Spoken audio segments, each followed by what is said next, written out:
handshakes, the preliminaries are all but over. It is time to get down to action, and what a fixture it is to round off the weekend. It's Aberdeen against Rangers, and it's live here on Sports Sound on BBC Radio Scotland with Billy Dodds, Willie Miller and Liam McLeod. Richard, thank you, and good afternoon to you as the clock strikes midday this Sunday afternoon here in a cold Granite City, around about 1 or 2 degrees above freezing. The two skippers just going through the preliminaries, as Richard says, with the referee Nick Walsh. Philippe Clement looking to win his 5th successive league match at the start of his Rangers tenure, and if he does that, he'll be the first since Davy White did so back in the late 60s. He went on to win his first 9 league games as the referee sends Aberdeen off to the right after the coin toss. So Rangers have turned them. They're going to shoot towards the beach end in the first half rather than the second, which is generally what they like to do here, but Rangers will have that in the second half, roared on by their supporters as well over in the south stand on the far side. There are some empty seats which are being filled up just now. I know off to our right, the Red Shed, the City Council doesn't let them sell it out for whatever reason. It's to do with safety, but I don't know the finer points of that, but that is the reason why you won't see the Merkland Road end completely full at the moment. They've allowed more in this season, but anyway, it will be Aberdeen to kick off in the red and gold, going right to left. They do so. Clarkson back to Kellaroos on the edge of his own box. Rangers in the blue shirts, white shorts, black socks with the red tops, as the bouncing ball was out of play for a throw-in, which will be taken here by Stephen Gartenman, who got Aberdeen's first in the 3-1 victory at Ibrox at the end of September that did for Michael Beale, and set in play the arrival of the Belgian, who is down there as Miovski's clattered over on the far side, and that's going to be a free kick. I think it was Lawrence who went in on him, and Aberdeen will have a free kick level with the edge of the centre circle on the south stand side inside the Rangers half in the opening minute of proceedings here. Aberdeen looking to bounce back from that 6-0 thrashing in Glasgow's East End. Rangers just looking to continue this fantastic form. The only man to score against them since Aberdeen scored 3 in the one game was Lawrence Shanklin. As far as league games are concerned, as Clarkson pinks it in, Rubezic wins the header, and it's a relatively comfortable take for Jack Butland, who throws himself to his left and holds on to it as well. A bit more power in the header from Slobodan Rubezic, and Aberdeen could have taken a sensational early lead. It's 0-0. Yeah, a little bit more on it. I mean, it was unmarked again, so sloppy defending there from the free kick. You know, but again, Leighton Clarkson, it's a beautifully flighted ball into a really dangerous area, and Rubezic gets there.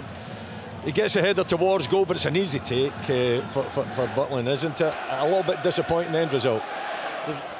The Kellaroos charge down there, Dodsey, by Tom Lawrence, and he'll go out off the Rangers number 11 for a throw-in to Aberdeen on this near side. It's like a new signing. Tom Lawrence barely played last season, injured in August, effectively missed an entire year. So he is like a new signing for them. Billy Dodds. Yeah, no, I was just going back to that free kick. I mean, there was a few dummy runs, and then Miovski made that front post run, and Rubezic ran in late, and it was central. But I think the header was like just too far out. Probably about 15 yards. Well, you're doing well to beat Butland from there, especially the form he's in. Rubezic scored his first international goal during the break there. A couple of caps for Montenegro. As Rangers pick up in the centre circle with Danilo still with the face mask on after the injury in Perth a couple of months ago. Jensen beats Cantwell to it.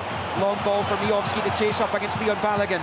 Right hand side of the Rangers box. Miovski holding it up. Balogun with a challenge. Miovski tries to pinch it back, which he does. Finds Devlin. Right hand side of the box to Miovski. Plays it along the edge of the D for Shinnie. Can't control, and Cifuentes comes away with it for Rangers. It's a long ball looking for Danilo, scampering down that left hand side. Seam on the inside if he wants him. Danilo taking on Gartenman, who makes the challenge, and out it goes for a Rangers throw-in level with the Aberdeen penalty spot over on that far side. 3-0, 0-0. Both direct, Willie. Aberdeen going early, as you said earlier. And when you were talking to Richard, it was just a quick direct ball. When Miovski, I love his work ethic. He's got so much technique, talent as well, but his work ethic's there. And then Rangers the exact same. Cifuentes just spots Danilo on the run down the left channel with the diagonal. Rangers were on a break, so good start. It's of course a dress rehearsal for the League Cup final in 3 weeks. As Aberdeen pinch it back in the midfield. Lawrence goes down, no free kick, slip through to Sokler, he's in behind Goldson. Sokler's in and Butland! Oh, and it's a brilliant save! Esther Sokler holds his head in his hands though. He saw the whites of Butland's eyes, clean through on the keeper, but he can't beat him. And Butland once again proving his worth. It stays 0-0, but Aberdeen really should be 1-0 up. Yeah, I mean, they took up a magnificent position. Sokler found the pocket of space. And behind Golson, it was clear, you know, Golson was just seeing his studs as he run away from him. It was right down the middle of the goal, but you've got to say it's magnificent goalkeeping as well. It should have hit the back of the net. I'm not giving him any excuses. Dodgy will talk about it, a striker going through like that. Got to put it beyond the goalkeeper, but Butland goes with his right hand, but he throws out his left boot, and the Sokler goes for that corner. His boot catches the ball, and it takes it away from the danger, but it's a major opportunity for Aberdeen. He showed him where he was putting it, didn't he? And that's, for me, and he hit it probably a tad early. Who was it hit the ball? Was it Clarkson? I mean, the through ball was exceptional, put him right through. He'd so much time to think about it. I think he could have gone a little bit further, maybe a bit like Joe Linton, if you watched it last night for Newcastle, through 1-on-1 and just smashes it. But he opened up his body, he showed Butland, don't get me wrong, Butland takes a guess, goes to his right, and as he goes there, he sticks up his foot while he's going right, and his foot just somehow gets over the crossbar. What a save it is. It just again underlines the value of Jack Butland to this Rangers team. I mean, it says it all that they're not missing Alan McGregor, which, when you consider Alan McGregor's stature in the history of Rangers, then that is pretty good going, filling those gloves. As Rangers pick up a free kick in the Aberdeen half, Borna Barisic is over it.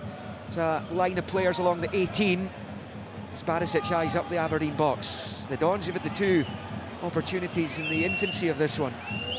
Barisic clips it to the right hand side of the box, away by Gartenman. Cantwell with a little ball, and then Lawrence with a back heel towards goal, which is an easy take for Roos to hold on to. When the free kick comes in, well, it's played and it's knocked down to Cantwell, and I'm sure he just float it back in, but he kind of duffs it, a bit like your golf shots, and just puts it along the deck. And then Lawrence is there though, he's a midfielder hitting the box, little flick, but he's not got enough pace on it to beat this. Do you not think that Cantwell should have drilled it in though, Dodgy? I'm thinking, you know, he's just inside the box there, he's got plenty of time. You know, take that opportunity, drill it in, comes off someone, it goes in the back of the net quite easily. It's a difficult one to defend if he does, but he decides to play it a little kind of a gentle type chip that didn't come off, went right along the ground, and then the back heel flick didn't really cause Roos any trouble whatsoever. It's actually 5 league wins in a row for Rangers. There was the one under Stephen Davis in Paisley, on top of the Clement matches. As Rangers come forward, here's Cantwell, gets it from Danilo, lays it to the left hand side of the box for Lawrence, cuts in field on the right foot, shoots, Roos saves low, and it's cleared by Ryan Duncan out for a throw-in. Rangers flickering into life really for the first time. 7 in, 0-0, and Roos tested as they take the throw-in quickly. Cantwell to Tavernier, his pass is blocked and picked up by Sokler on this near side. He's off Goldson and out of play for a throw-in. Certainly in the opening 7 minutes suggests this could be a very entertaining afternoon here. You get the feeling there'll be goals, yes. I mean, the interplay between the Rangers players, and eventually it comes to Lawrence. I think Danilo was involved and pops out to him. When he hits his shot, the technical side of the goalkeeper is you make the save, palm it away, palms it straight, and luckily he did, because Cantwell was there to tap it in if he didn't. Devlin from Sokler to the edge of the Rangers box. McGrath on the turn, just waited too long, got caught in two minds, and Cifuentes nicks it off him. Down the far side goes Sima, who fouls Gartenman, and that will be a free kick to Aberdeen over on the right. It's certainly started well this game. Yes, indeed, just follow on, Dodgy. I'm thinking that Roos is going to play at an angle. So that's normally what you expect. There's a Rangers player there. Away for your goal. There is a Rangers player there, though. If he does do that, he doesn't do it. And it goes straight back out. And where the Aberdeen centre-halves are. Player was, yeah. A little bit of good fortune, I would suggest. A free kick over on that right-hand side, similar to the one they had very early in the game. Clarkson found Rubezic, and it's just maybe a yard away from the far side, south-hand side touchline. Clarkson with it, Rubezic the target again, away by Goldson, and Nick Walsh, the referee, blows for a foul on Leon Balogun inside his own box. Better defended that. It was almost just a replica of the one that Rubezic managed to get the header on, and Clarkson again. I mean, it's a brilliant delivery just to the edge of the box, you know, inviting these tall defenders to go and win it. But this time Rangers were much more compact, you know, good defensive organisation as well. No room for Aberdeen really to make much of that one. Aberdeen currently 7 points worse off than they were after 11 games last season under Jim Goodwin. They were going into the World Cup break sitting third. Fell off a cliff for Goodwin after the new year as Goldson was beaten by Sockler. He claims he was fouled. The referee disagrees. Rangers get it away anyway, and Shinnie's caught by Lawrence in the midfield. Aberdeen play on though. They've got it wide in the right with McGrath. Right foot cross comes in, headed clear by Balogun. Pops out to the edge of the box for Cantwell, who's caught by Shinnie. The referee saw that in the corner of his eye. That's going to be a free kick to Rangers. Listen, I'm not sure if there was contact. I can tell you one thing: when Shinnie went down, I didn't see any contact in that one, and the referee was right to, you know, allow play to go on. But Shinnie, I've been with Neil Simpson too much in the last few days. But Shinnie, I actually think he should get spoken to at the very least, because he's left the boot in there. I think it was in Cantwell, was it? Yeah, it was. That he took him out, and the referee gave the free kick. If he's given a free kick for that, don't see any effort to play the ball there. I think he's got to speak to the Aberdeen captain. They didn't. They let him off with it. Yeah, Willie and his teammates have been celebrating their Super Cup success, the second of the 2 European honours that Aberdeen won in the year of 1983, and they've been celebrating that fine victory over an excellent Hamburg team, European Cup winners that year. And the 2 legs, memorably here, in second, as Kellaroos picks up inside his own box, right hand side, long ball onto halfway, flicked on by Sockler. Miovski's in 1-1 this time, he shoots and he scores! Bojan Miovski, yet again for Aberdeen, in on Jack Butland, and he smashes it into the left hand corner of the net, and that's got this place cooking now, that's for sure. It's Aberdeen 1, Rangers 0. Listen, Miovski does what he's good at doing, and that's when he gets an opportunity, he doesn't make any mistake about it. Onto his left foot there, he drills it past the Butland in goal. There's no way the goalkeeper is getting to that one.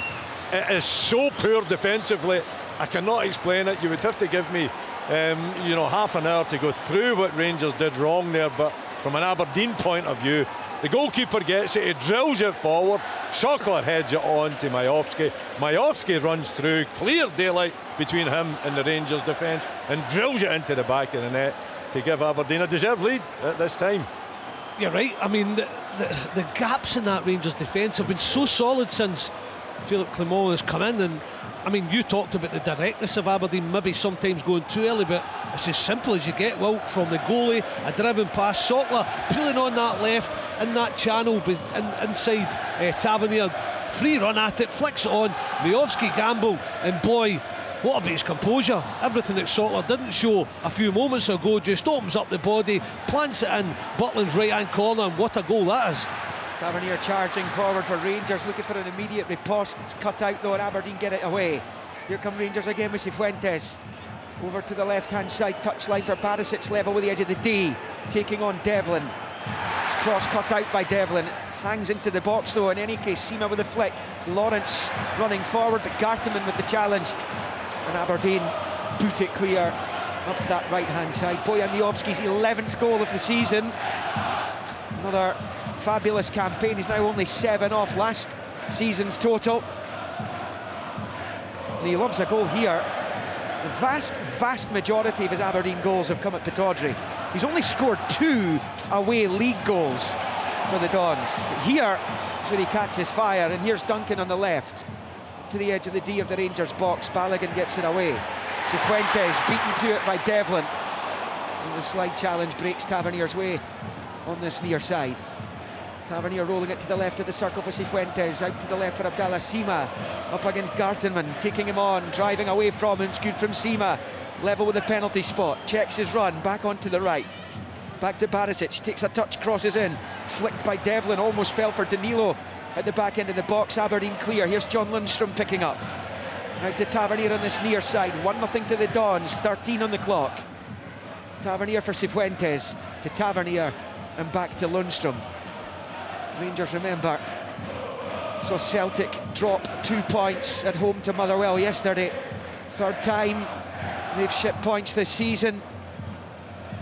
I'm looking to take advantage of that, but they have to come from behind here, and it's been a problem for Rangers over the last 18 months or so, conceding the first goal. Many times they've found a reply and gone on to win the match, but it is an issue that Philippe Clement will be hoping doesn't manifest itself again, because it hasn't done so since he took over. The only other occasion, obviously, since he took over was Shankland's early strike for Hearts at Ibrox. He won that one late on as Goldson collects and walks into the centre circle under no pressure, turns it to his right for Lundstrom. Lundstrom looks up, left-footed long ball. Shinnie. McGrath with a header looking for Mijovski. McGrath's managed to pop it through. Goldson's going to shut the door this time, and he puts it out for a throw-in over on the far side to the home team. 1-0 to Aberdeen. I know, Billy, your old Ayrshire pal Chris Boyd caused a star in the wake of that game at Celtic Park. And Aberdeen are more up for these games than they are the Celtic ones. He does. He likes a nibble, to be fair. Little stir, yeah. But they are up for this. I mean, you can see that. No, I mean, I'll tell you how I can see it right away. Just Devlin flying into that tackle just a couple of minutes ago. Willie's seen him a lot more than me, but he's a guy at the top of his game, Mijovski, because he could easily chuck in a towel, get disillusioned at times, Willie, when they're playing that direct way, but he doesn't. He tries for everything, really never gives up, but he's got that technical side as well, and boy, can he finish. I mean, you see him even at international level, if he gets a chance, you fancy him to score. Yeah, he played quite well against England, didn't he, for North Macedonia. How has he not got a penalty out of that Harry Maguire challenge? Anyway, incredible. It's Jamie McGrath picking up on the right hand side in the Rangers half, driving forward. He missed that Celtic game, back in the team today to the overlapping Gartham, and pulls it back. Mijovski, good challenging by Balogun this time. As Rangers get it away, McGrath keeps it in play over on the far side.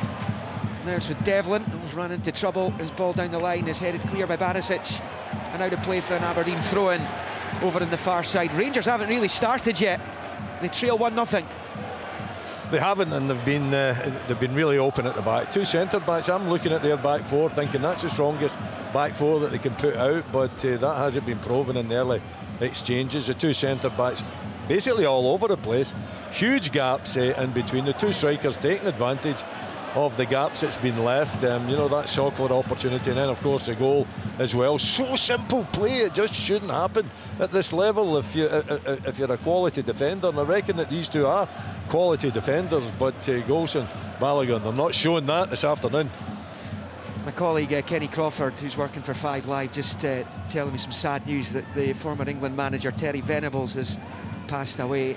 It's just been reported just now, so sad news. You'll get an obituary, I'm sure, at the BBC Sport website. Aberdeen 1, Rangers 0 here, 16.5 in at Pittodrie, as Barisic picks up a throw-in level with the edge of the centre circle on the south stand side. Bowls it onto the chest to Seema, couldn't quite find Cifuentes. Aberdeen get it clear. Sockler goes down, no foul, says Nick Walsh. He breaks Tavernier's way, and then Shinnie brings down Tavernier, and that's going to be a free kick. He's always at the beating heart of the battle as Graham Shinnie, and going in on his opposing skipper, and that's going to be a free kick. The sun comes through to the right hand side, the coaching staff all shielding their eyes from it. No, I'm just chuckling. Still no word of caution to Graham Shinnie there. There's no chance of getting that ball dodgy. There's absolutely no chance. Tavernier's under control of it, and he takes Tavernier out the game, and free kick, absolutely. But you would think just a little bit of a word of warning to the Aberdeen skipper. But Nick Walsh isn't prepared to do that.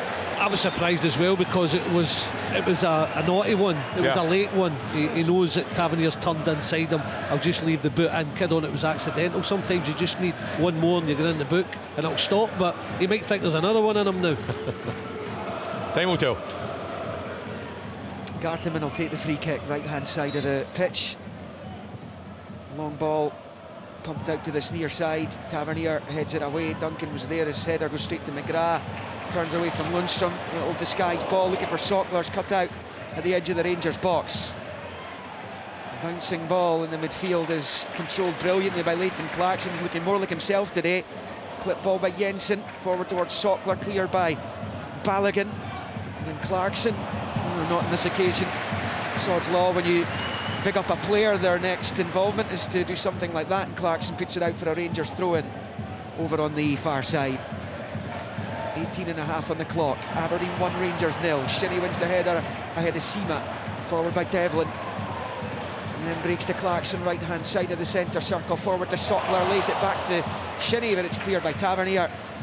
And out on the far side, Sima dragged to the ground by Gartenman, and that's going to go out for an Aberdeen throw-in, no free kick. It looked like Sima had been fouled by Gartenman there, but it's going to be an Aberdeen throw over on that far side. I thought it was that Sima got beyond him. It wasn't a dangerous position in the right, but I thought Devlin caught him and he's got let off. But Aberdeen are getting their wing backs forward, and it's causing Rangers problems. Getting plenty in midfield, Aberdeen. Cantwell with a through ball, cut out by Rubicic. Picked up on this near side by Duncan, who nicks it up to halfway, and Sockler gets in ahead of Goldson, driving down the left, cutting inside onto his right hand side, looking for Mijovski, headed away by Balogun though, and Lundstrom back to Balogun, the 18-yard line, and up to Sima. I just wonder if this little alteration from Aberdeen today has caught Rangers on the hop here. Sockler and Mijovski working as a front two with McGrath in behind.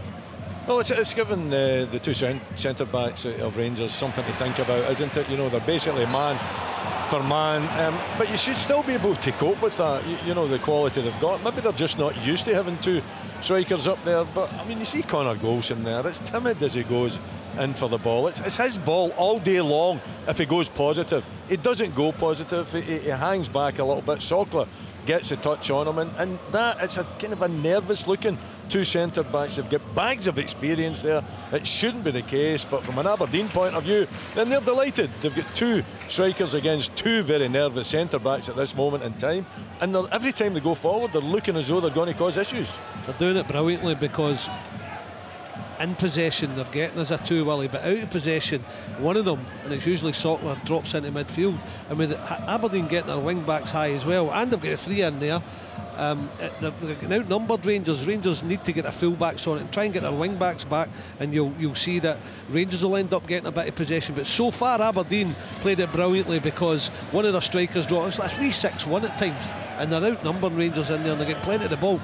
1-0 Aberdeen, but here come Rangers. Cantwell attacking the right hand side, the Aberdeen box, dances into it, back to Tavernier. His attempted ball towards goals cut out. Shinnie's attempted clearance is cut out, and Cifuentes has it back for Rangers, finds Lundstrom, side football to Tavernier, looks up in the box, decides to shoot, and high over the bar it goes, and it stays Aberdeen 1, Rangers 0, as the Dons look for back-to-back league wins over Rangers for the first time since 1993, which was across 2 seasons. They haven't done it in 1 season since 1987, when they won 1-0 at home and 2-0 away in league games at the start of 87-88. And they're going to try, if they win this one, to make it 3 in a row against Rangers in the 1 season for the first time since 1985. As Roos clears with the goal kick. Tavernier couldn't resist the effort there, Billy, assuming that's what it was. Yeah, we're not going to have a pop at him for trying that, because he scored plenty of brilliant goals, but that would have eclipsed everything he had ever done if he popped that one in the top corner from that angle, from that distance. It was just wayward from Tavernier. Tom Lawrence getting onto a Barisic throw on the far side, back to Barisic, clips it forward onto the chest of Danilo. Now he finds Cantwell, side football out to Tavernier. Tavernier at the edge of the box again, clips it into the area, and it's clear by Gartenman with Lawrence charging in towards it. Sima was there at the back post as well. Goldson's little cushion header for Cifuentes. Now it's Barisic on the left hand side, infield to Cifuentes, back to Barisic. Rangers trying to pin Aberdeen back here. Barisic swings the cross in. The header from Duncan, and then the header from Jensen as they team up to get it away. Cantwell finds Goldson, back to Todd Cantwell on the near side. He's level with the edge of the D, forward to Lawrence, who makes some space for himself, to Cantwell, back to Lawrence, back to Cantwell, down goes Cantwell, the edge of the area. Aberdeen playing on though, as Lawrence couldn't get on to Rubicic, sees it behind for the goal kick, and the Aberdeen fans booing Todd Cantwell because they feel he dived there to try and win a penalty. I don't know, you know, I thought there was two Aberdeen players in close proximity there. I don't know if there was a touch or not. Yeah, he's overhit it. You know, he's never going to get a penalty there anyway because he's lost control of the ball. It was the wrong decision for him to make, in my opinion. You know, and if he is going to try to get in behind Aberdeen, it's got to be a better touch forward. The referee was right just to ignore it. Bojan Mijovski's 11th goal of the season, separating the teams at the end of the first quarter. Duncan has it, decides to go back to his keeper. Roos, under pressure from Danilo, gets rid of it with the right foot, and that's going to go out for a throw-in unless Devlin can keep it in. He's managed to. No, he hasn't. It's just gone over the line, and Barisic will have a throw-in. So easy possession given away by Aberdeen, as Roos has a go at a couple of his teammates for not giving him a better option. Goldson back out wide left for Lundstrom, steps into the Aberdeen half. A long ball coming forward here, looking for Cantwell, who did make a decent run, but it's way too close to the Aberdeen keeper, who holds on and then bowls it out to Ryan Duncan on this left-hand side. Aberdeen Academy graduate, he's got himself in all kinds of trouble, though. He's given it straight to Danilo at the edge of the box, shoots, blocked by Rubičić. Duncan breathing a big sigh of relief there. Clarkson finds him again on this near side. Up the line, he gives it away again, straight to Tavernier. Infield for Cifuentes, nicks it to Danilo. Now it's Cantwell, right-hand side of the penalty area, across the face of goal, and nobody there in blue to turn it home. And it goes behind for a goal kick. Gartenmann was sliding in as well. That would have been a difficult one for him to defend if he had to. It stays Aberdeen 1, Rangers 0. Almost in 25 minutes, but you can almost hear Ryan Duncan and the sigh of relief down on the pitch there, because twice he's given it away, and that attack in Rangers third. Yeah, and the first time he wasn't positive as he turned back. The second time he tried to play positive and it was cut out, and then Rangers are on the attack. A little bit of interplay again, and gets him Cantwell free on the right hand side, and Sima pulls out the run. See if he carries on at the back post, he taps in, he just stopped. So it's either got to be a cut back for Danilo and others, or it's Sima at the back post, but Sima has got to bomb and he just stops, and that's what let Aberdeen off. Well, yeah, even if he gets a little bit closer to Gartenmann as well, because Gartenmann knows that he's not there, so he can let the cross actually go. If he's on top of Gartenmann, then Gartenmann might have to do something about that. It could be an OG, it could have been turned into his own goal, but you're right, Sima's got to make it much more difficult. It's a good opportunity, maybe a little bit overhit as well from Cantwell. He could have maybe taken a little bit off it in that time. No goals in 6 for Sima, having scored in 6 in a row. Long ball forward for Aberdeen, a header from Barisic into the Dons half, flicked on by Lawrence, but only to the benefit of Slobodan Rubičić. And his pass goes straight to Goldson. He read that so well, the Rangers number 6, but he's been caught by Sockler, and that's going to be a Rangers free kick left of the centre circle in the Aberdeen half. But they've been better in the last 5 minutes or so, Rangers. They try and get some kind of grip on this game. They trail 1-0. They have, but it's been a good performance from Aberdeen so far in the first half. You know, it's been really positive. They've played it long when they've had to play it long, when it's been sensible to play it long. They've also tried to build up from the midfield too, so they've got that balance right. And of course, they've got the goal, created a couple of opportunities, and they've got their noses in front. So, you know, it's been a good start for the Dons. Yes, Rangers have come back into it, but I think the Aberdeen fans will be the happier ones at this moment in time. Devlin with a foul on Balogun. He's getting a warning from Nick Walsh. I think he's going to avoid a yellow on this occasion. I don't think he won't be getting away with it again. It looked like a professional foul. It looked like it was a cynical one. Yeah, Balogun's, I know it's driving from centre half, but he's on a dangerous break and he just cleans him out, and he's lucky, Devlin. Clip ball by Goldson, looking for Lawrence, headed half away by Rubičić. Danilo keeps it alive, finds Sima. Now Danilo inside the left-hand side of the 6-yard area with a little shot saved by the feet of Keller-Roos. Well, Danilo jinked his way into a bit of space, but he couldn't find the net. It's saved by the Aberdeen keeper. The Dons clear out for a Rangers throw-in on the far side. I think it's a very good save, actually. You know, good reaction save from Roos, because Danilo finds that little pocket of space. He tries to almost pass it into the far corner, but he gets good pace on it as well, and there's bodies in front of Roos. He throws out his left foot and he manages to, you know, get a good clearance on it. So a good opportunity for Rangers, but taken care of well by the Aberdeen goalkeeper. Cifuentes for Rangers, pokes it with the outside of the right, out to the left for Barisic's ball, though forward is blocked by Devlin. He couldn't find Sockler. Rangers have it with Balogun. Cifuentes picks up, rolls it to the right of the circle for Tavernier. Tavernier then to Cifuentes. Back to his captain, then out to Cantwell on this near side. Duncan for company, he blocks Cantwell's ball down the line. It's going to be a throw into Rangers, on the Rangers' right as they attack the King Street end of the stadium in this first half. Goldson finds Lundstrom, then to Cifuentes. Cantwell on this near side again. Duncan comes to meet him. It's shifted back infield for Tavernier. Right-footed low ball to Danilo. That was for Cifuentes, but it's actually with Cantwell. Knocks it with the outside of the boot. Lawrence at the byline, pulls it back across, and it bounces off Roos's post. And behind, and Nick Walsh thinks the keeper got a touch to it as well, and says corner. No, it comes off the post. I don't think the goalkeeper does. I could be wrong. You know, it was fired by Lawrence, who found a little pocket of space down the right-hand side. I thought the ball might have crossed over the line. It didn't manage to keep it in. Drilled it across the face. To me, it looked as though it just came off the near post, but the referee saw it differently, and he thinks that Roos got a touch on it. Tavernier out-swinging corner from this main stand side. Arches it in, the header down, blocked by Shinnie. Breaks to Lawrence. Real pressure from Rangers. It's out to the left-hand side of the box. Barisic to Sima. Clips it in. Balogun's there. Save point blank. Lundstrom on the follow-up with a header. Is held onto by Kellaroos. The Leon Balogun must be wondering how he's not levelled this game there. It looked like an equaliser all day long, but he heads it straight at Roos, who makes a double save. The second was more comfortable, and it stays Aberdeen 1, Rangers 0. He simply has to score. Once it's cleared out to Sima, he floats a lovely ball in. Balogun's got himself free. He's 5 yards, if that, and anywhere either side of the goalkeeper, it's a goal. But to be fair to Roos, he stands up, stays strong, makes a brilliant save. Aberdeen the other end, Devlin's ball. Miovski's in the middle looking for it against Tavernier, flicks it back off the chest to Tavernier. Aberdeen claim handball, looked like chest all day long from away back up here as Cantwell loses it in the near side to Miovski, who goes down, no free kick. Rangers will play on. Cifuentes. It didn't look like a foul, to be fair.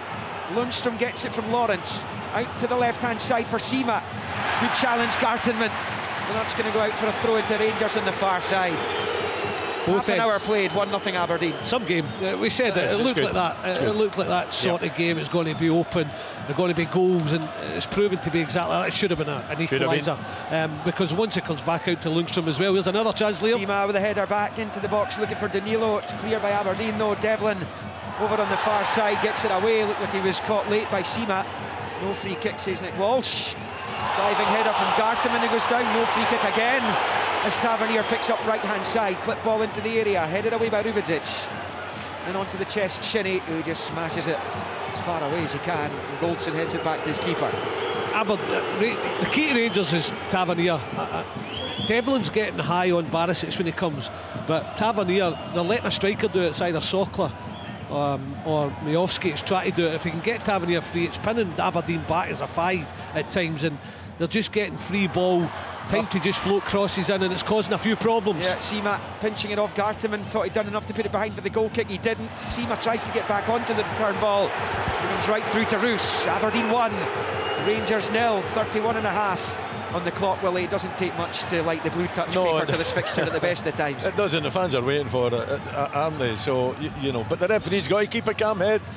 I think Nick Walsh has done that so far. He's made it low key. There's been, you know, a number of tackles that has went in that he could have disciplined more fiercely, but he hasn't. So I think that's kept the powder a little bit dry just now.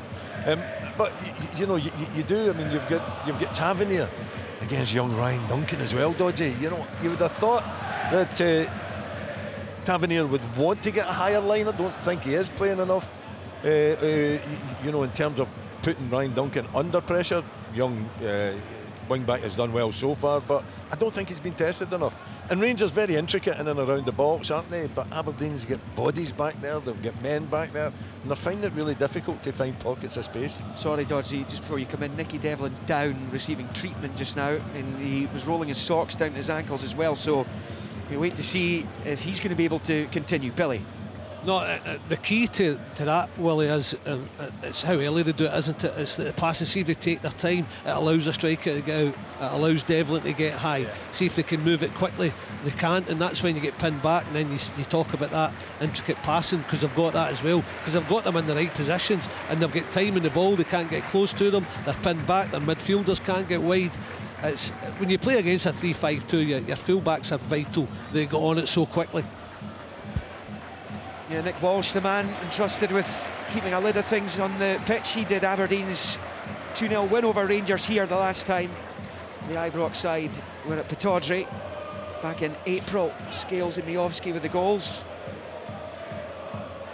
And it's now with Roos inside his own box. Devlin comes back onto the pitch. He's going to be okay after that stoppage. Long ball from the Aberdeen keeper. Miovski chases. Barisic is there to get it away ahead of his fellow Balkan. And that's out for a throw-in in front of the Rangers supporters for the home team, who lead this game 1-0. They do. The Aberdeen strikers are running everything in the air. You know, it's hard to understand why that can be the case when you look at the Rangers' two centre-backs, but credit to both Miovski and Sockler. Their timing has been absolutely perfect in there. They've won a number of flick-ons. It's caused the Rangers centre-backs an enormous amount of problems.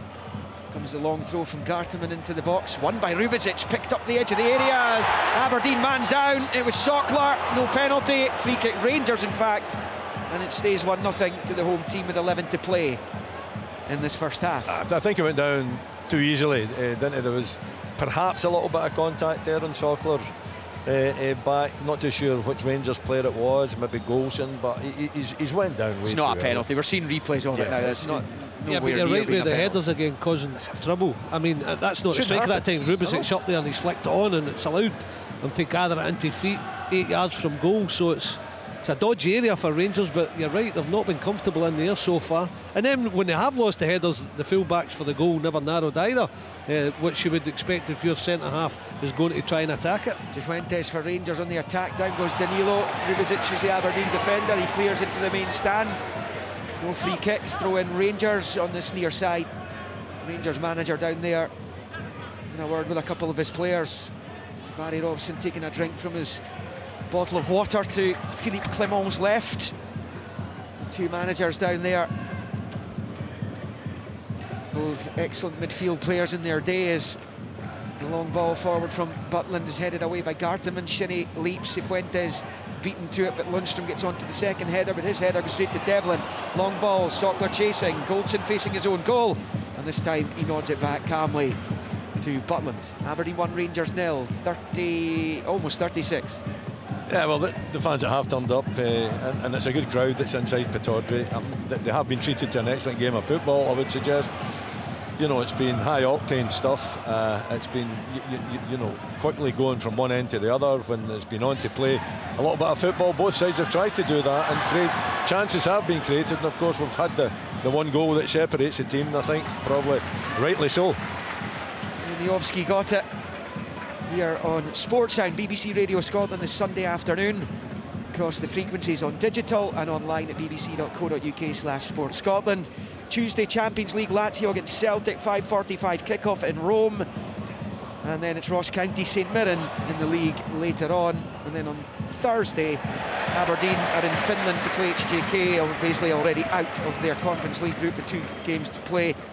Rangers are at home to Aris Limassol of Cyprus as they look to rubber stamp their place in the knockout stages. Can they then go on to win their group and avoid the knockout playoff round and get into the last 16? Aberdeen up the pitch here, they've got a throw in on the left hand side. They love a long throw these days, and Richard Jensen's over it, level with the Rangers penalty spot. Runs from the back of the main stand and then on the wall as it's headed away by Goldson, and now Clarkson, first time out to Jensen, lashes it into the box and goes through the legs of Balogun. He comes right through to Butland. They don't look right now, Rangers, like a team that's been keeping loads of clean sheets, which they have been. Would you like to play there today? Well, you could stroll it better than the two Rangers centre-halves have today. They look rot by the goal and by the first chance that Sockler had as well. Sockler right in Butland, who does get it clear, but he's a split second away from being tackled there by Sockler. And Devlin on the right-hand side clips it forward. obviously the surprise and the incident there was apparent as we cut Dodsey off as Aberdeen coming. McGrath, who shoots at the edge of the box, saved by Butland again. Really good hit by Jamie McGrath, who did score one of the Aberdeen goals at Ibrox in September. Picks up the scraps himself. Timiowski, right hand side of the centre circle for Garteman. Devlin picks up, level with the penalty spots. Come off a Rangers player though, and he's happy to accept another long throw opportunity, because they have been, perhaps not so much for the long throws, but the long balls, the ball in the air is looking alien to Rangers right now. Well, it's another example of it, Liam. You know, it's a long ball in the air. It's Majowski this time that goes up, wins a header, sets up McGrath, who's unfortunate not to see the ball end up in the back of the net. You know, but it's basic, simple defending, and they simply aren't doing that this afternoon. Rangers through the middle, two centre-back, who I would rate highly this afternoon. Oh, what, you're talking maybe 2 or 3 out of 10 in terms of marking them so far. But you're going to praise, give the centre-halves a bit of stick. I'm going to praise the strikers. I think they've looked really sharp, getting in front of them, making it difficult for them. But yeah, you've got to do better as a centre-half. But I think the sharpness of the two of them, anything up, they're always in front, and that's what you're taught to do. It is Keller-Roos who clears. For Aberdeen into the midfield, it drops, flicked away there by Seema. Here's Lawrence working it back to Seema. It's all very congested out there. Rubizic picks up the loose ball, and now it's McGrath flighting it long forward. It comes off the head of Balogun. Tavernier was in behind him. He's made a mess of it though, but it bounces off Sockler's knee. He was in an offside position anyway. Flag did go up, but Rangers in possession, so Nick Walsh giving them the advantage here. But again, shakier. Tavernier tucked in behind, no communication. Balogun looks like a giraffe on ice at times when he just like went up there. Yeah, but here's Danilo. Cantwell, options to his left, finds Seema, collects an 18-yard line disguised ball for Danilo, skips away from goal, looks up at the penalty area, rolls it back outside it for Lundstrom. Left-footed ball out to the left. Barisic takes a touch, curls the ball in. Roos comes, punches, only half away though. Lundstrom takes a touch at the edge of the box, shoots, deflected and wide. But the referee's blown his whistle, and Aberdeen have got a free kick inside their own area, and it remains 1-0 to the Dons on 40 minutes, 5 to half-time. I'm not sure what that's for. There must have been an incident, you know, just before Lundstrom gets the opportunity in the edge of the box to drive that one. It comes off an Aberdeen player and deflected pass, but the incident is taken back for a free kick. But again, it's end to end. You know, the Rangers are still creating, you know, little opportunities for themselves, but Aberdeen certainly at the other end doing exactly the same. It's a push on the defender there, so Aberdeen free kick as Roos goes long, headed away by Goldson. Duncan finds Shinnie, he's going to drive down the left-hand side. Cifuentes for company. Shinnie down the left is attempted low ball across into the box, is cut out by Tavernier as Cantwell takes it away. Lundstrom, poor from John Lundstrom, gives it away, but he's fortuitously won it back off Sockler. Clarkson with the stretch wins it for Aberdeen, but the referee thinks he fouled Tom Lawrence just on the halfway line. Aberdeen 1, Rangers 0. Rangers free kick down on the near side. The stats right now, Rangers 64% possession, but there's been 9 shots on target in the game, 5 for Rangers, 4 for Aberdeen. And obviously the Dons have managed to convert one of those opportunities. It's been so open. It has. You know, I think both teams are intent in going forward, and intent in going forward as quickly as they possibly can, which is unusual for a game at this level. You normally see it a little bit slower, the build-up, but it's for me, it's a very exciting game. I think the fans are enjoying it. It's keenly contested. There's Clarkson looking for Sockler on the left, sliding in Tavernier though. Wasn't Clarkson's best ball. It's back with Butland. You can see why it's direct, isn't it? In and into midfield. I mean, there's Lawrence, she's got goal side of Clarkson, through for Danilo, cut out by Jensen, and then Rubizic, and there's going to be a stoppage here. It's an Aberdeen player down right on the 18-yard line. I think it's Jensen having made that defensive intervention, so he's now going to need some treatment. There's going to be a few minutes bolted on to the end of this first half, which is sitting at 42 minutes. And it's that exciting a game that Billy can't complete a sentence right now. It's fine, it's absolutely fine. I prefer that all day long, Liam. But they're not, they are going direct, because any time you try and use it, and we watched, as you said, Rangers pass the ball well at Dundee, at Dens Park, Willie. Today they can't, because even when they hit a basic pass into Lundstrom nice and sharply, I mean, Clarkson just snuffed him out there, and it's suddenly Aberdeen on the break. you're not getting a minute in midfield, Liam, and that's why both teams have been forced to go direct. And I think it's suited Aberdeen. I'm not so sure it's suited Rangers to do that. No, I think Rangers would like to be in a little bit more control of the ball. And make the game a little bit slower, but for Aberdeen, I mean, it's the exact opposite of what I watched at Celtic Park, where they just did not compete. They didn't get close to a Celtic player. You're now seeing them every time the ball's popped into midfield. Well, to me it looked as though that was the tactics that were employed in the first half. That's how it looked to me. Barry says no, it wasn't. They were lacklustre and they weren't doing you know, what they were told to do, and it did change a little bit in the second half, but for me it looked like that was a tactic to allow Celtic to have all the ball and then try to run into their knife as Clement had described it, you know, and basically hitting the break. But there was nothing like that at all. There was no energy from them, there was no determination. You know, Majowski was a lone figure. Today they've got two up top. It's causing Rangers all sorts of problems. You know, so I don't know the reason for it. All I can tell you is that this first 45 minutes is, you know, miles away from what I watched at Celtic Park, and that's for the benefit of the Aberdeen fans here. The tactics are much more in tune with what it should be at home against a top side, and I think so far this afternoon Barry Robson's got the tactics right. The lines are joined together. Yeah.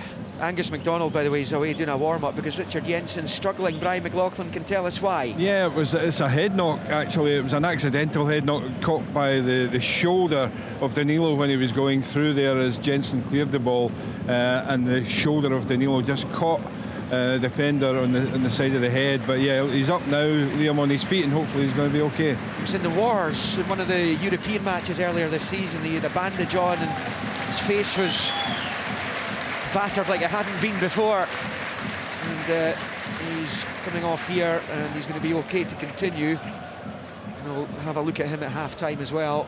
We're going to find out from the fourth official, Matt McDermott, what the stoppage time will be. I hear it's 4. It's about to be confirmed. Down below us, Barry Robson just asking how long's being added, and there's the confirmation, 4 minutes. Richard Jensen comes back on and it's in the gloves of Kellaroos. So we're into the first of the 4 minutes added on, with Aberdeen leading Rangers by 1-0, and it's Kellaroos with a long ball with the right foot down the right hand side of the Rangers half. It's allowed to bounce. Balogun controls in the chest in front of the packed away end over there in the south stand, and he wallops it clear with the left foot. Danilo with the header, looking for Lawrence. Shinnie battling back, and Rubičić kind of got in the way a little bit there, and he gets a little touch, but it goes straight back to Lawrence, who finds Cantwell on the right hand side. Rangers looking for a late first half equaliser. Cantwell ball poor though, and it's easily cut out by Jensen, who clears, and it goes into the main stand down below us. Goldson with the throw, and now Balogun, who's getting an extended run under the new Rangers manager, John Souttar, Ben Davies, both on the bench today for the visitors. Goldson collects and rolls it out to Tavernier, who knocks it in field to Lundstrom, out wide for Cantwell. Sliding in is Jensen. His challenge breaks Tavernier's way. Now Lundstrom for Cifuentes, knocks it forward. Sima, first time ball forward, cut out by Gartenman as Clarkson wins it back for Aberdeen, and Devlin launches it down that right hand side for Sokla to chase. Balogun with a diving header out for an Aberdeen throw-in, so they've managed to get the ball up the pitch there and relieve some of the late first half pressure. And they might well have been coming under a minute and a half in the 40. The 4 added on at the end of the 45 has gone. It's good from the Aberdeen striker again though, because Rangers are attacking down the left and Aberdeen cut out and they just put it in the channel, and he's over that side. It's easy to switch off as a striker and be in the central area and you're not causing any problems, but every time a ball goes up, the two strikers are certainly in the areas that Aberdeen are putting the ball. It's gone out for a Rangers throw, breaks down for Aberdeen. Barisic over it. Cifuentes is the short option. Barisic didn't really know where to put it. Eventually goes back to Balogun, who plays it straight off Majowski. He's on top of him immediately, and it goes out for a goal kick to Rangers. Yeah, I mean, good pressure again, good organisation from Aberdeen, making it really, really difficult for Rangers to keep possession from the throw in there. You know, it's simple stuff, but it's really important that you don't allow them easy possession to start their build-up. The 4 times previously that Rangers have gone behind in league games, they've come up with an equaliser just once, and that was against Hearts, a game they went on to win Shanklin's early goal, Danilo's late winner. As Barisic picks up, it's a long ball down that far side, headed away by Gartenmann. Here's McGrath, does well, shields it from Cifuentes, then launches it forward down the right. Sockler will chase again.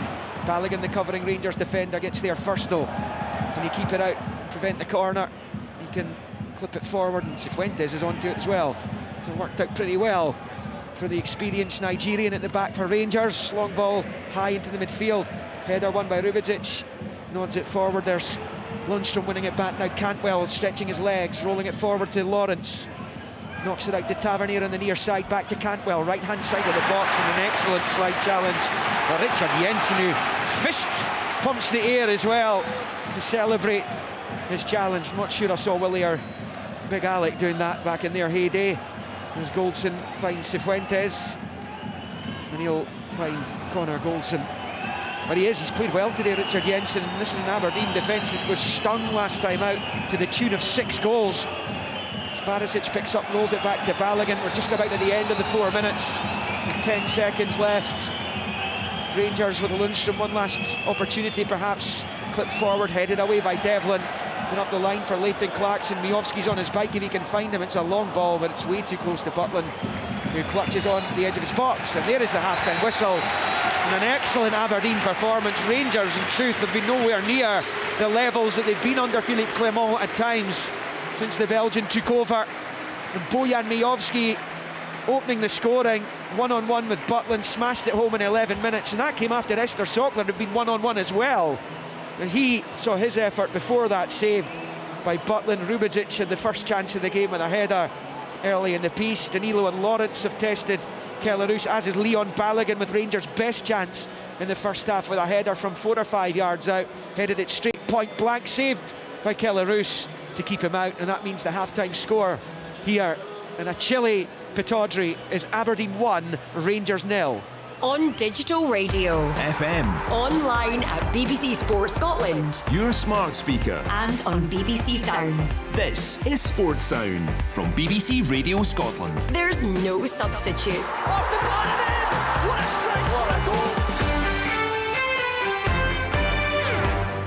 Mornings with Kay Adams and Stephen Jardine. We're talking about antisocial behaviour. They need somewhere they can go, they're going to be accepted. They can't leave them to roam the streets. It's the nature of the NHS. I had a heart attack. Without all of these people, I wouldn't be talking to you right now. Your calls and your stories. What do you think? It's this wee simple word, trust. Do we trust our politicians? Join the conversation. Now, you parents, you're not going out anywhere, are you? No, we're staying in. We're absolutely staying in. Mornings, weekdays from 9. Your show's the best. On BBC Radio Scotland and Sounds. Pittodrie this afternoon. Tonight, 7:15, BBC Scotland Channel Sports Scene. Extended highlights from this one, all the action from yesterday, and of course the draw live for the 4th round of this season's Scottish Cup. So join the guys, 7:15, BBC Scotland. You get the Scottish Football Daily podcast. Monday to Friday it's published. Get it wherever you pick up your podcasts. In terms of the live action, the Sports Sound programmes in the week ahead. Tuesday nights will be on at 5:05. Celtic in Rome to take on Lazio. Then it's Ross County against Sitmer in the rearranged Premiership match.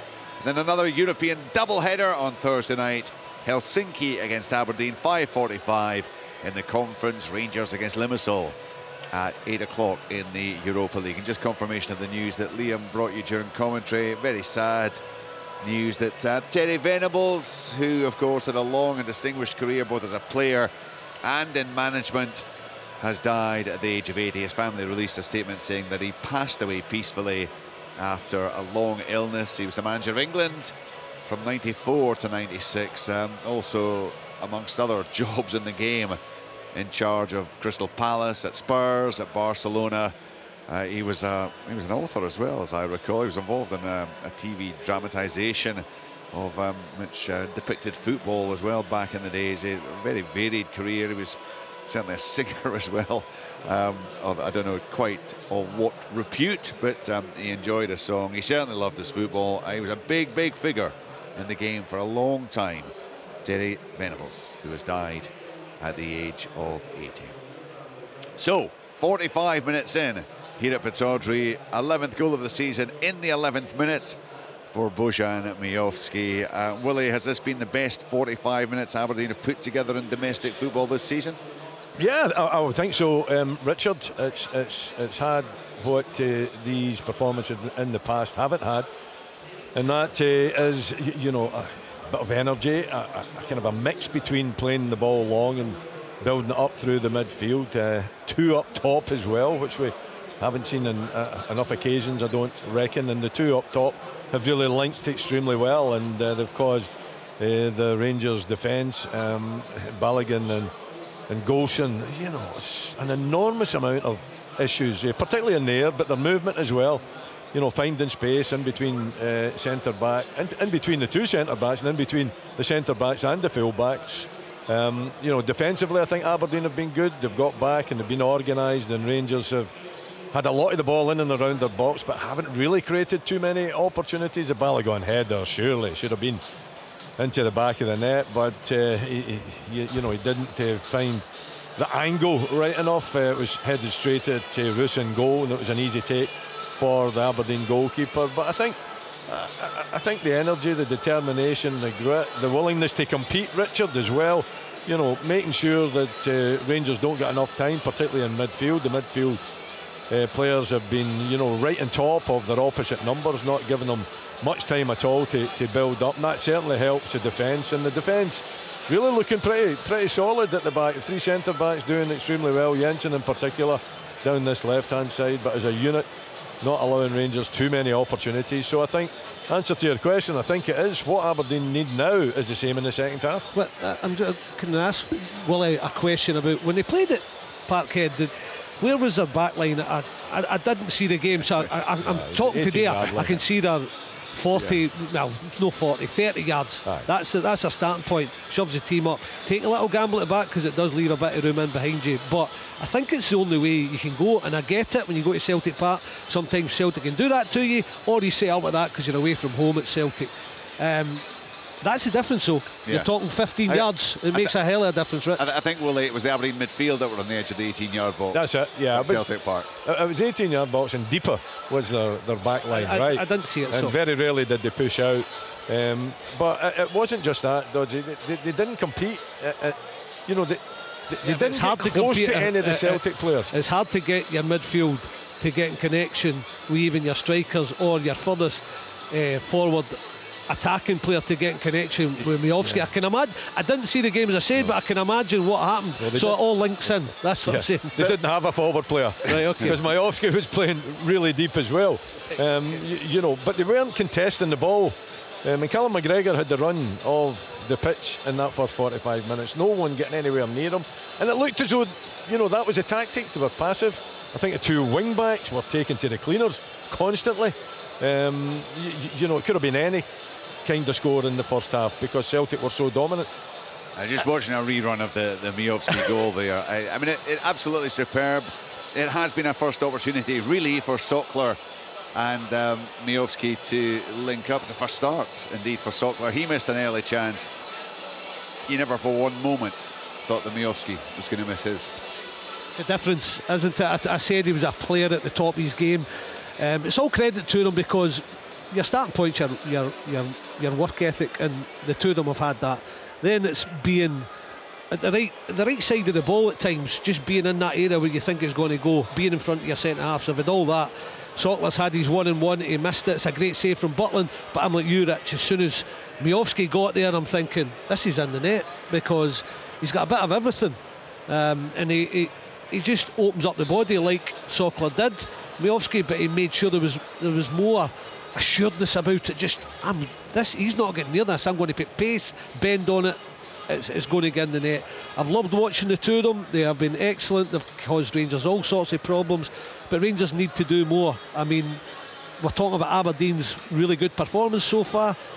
Rangers have got to get their fullbacks on it. Aberdeen are a 3-5-2. That's what happens. You get your fullbacks, and especially the two that Rangers have. Have you seen them getting forward enough in this game? I think this is the fewest surges forward I've seen from Tavernier and Barisic probably all season long. In fact, possibly in their Rangers' careers. Again, people will say from an Aberdeen side that's down to Aberdeen getting their striker out quickly to stop Tavernier. I think it's about the speedy pass from Rangers. Anytime they've moved it quickly, they've had a couple of chances. Anytime they've slowed it down, Sokler or Miovski's get out to the right back. Devlin at times have got himself high. They've never pinned the Aberdeen. They've never turned into a 5 enough, and that's what Rangers want. I'm sure Philippe Clement will be saying, try and turn them into a 5, get us room in midfield, get us passing the ball, we'll cut them open at times, and it's not happened enough in the game. I think the beginning of next week, Richard, that they have to work on their defensive positioning. I mean, they've had a total nightmare, in my opinion, the two centre-backs. But the back four, as a group, have not defended properly. The two centre-backs have been all over the place. They haven't won any headers. They haven't given each other a little bit of cover as well when the ball's been played long.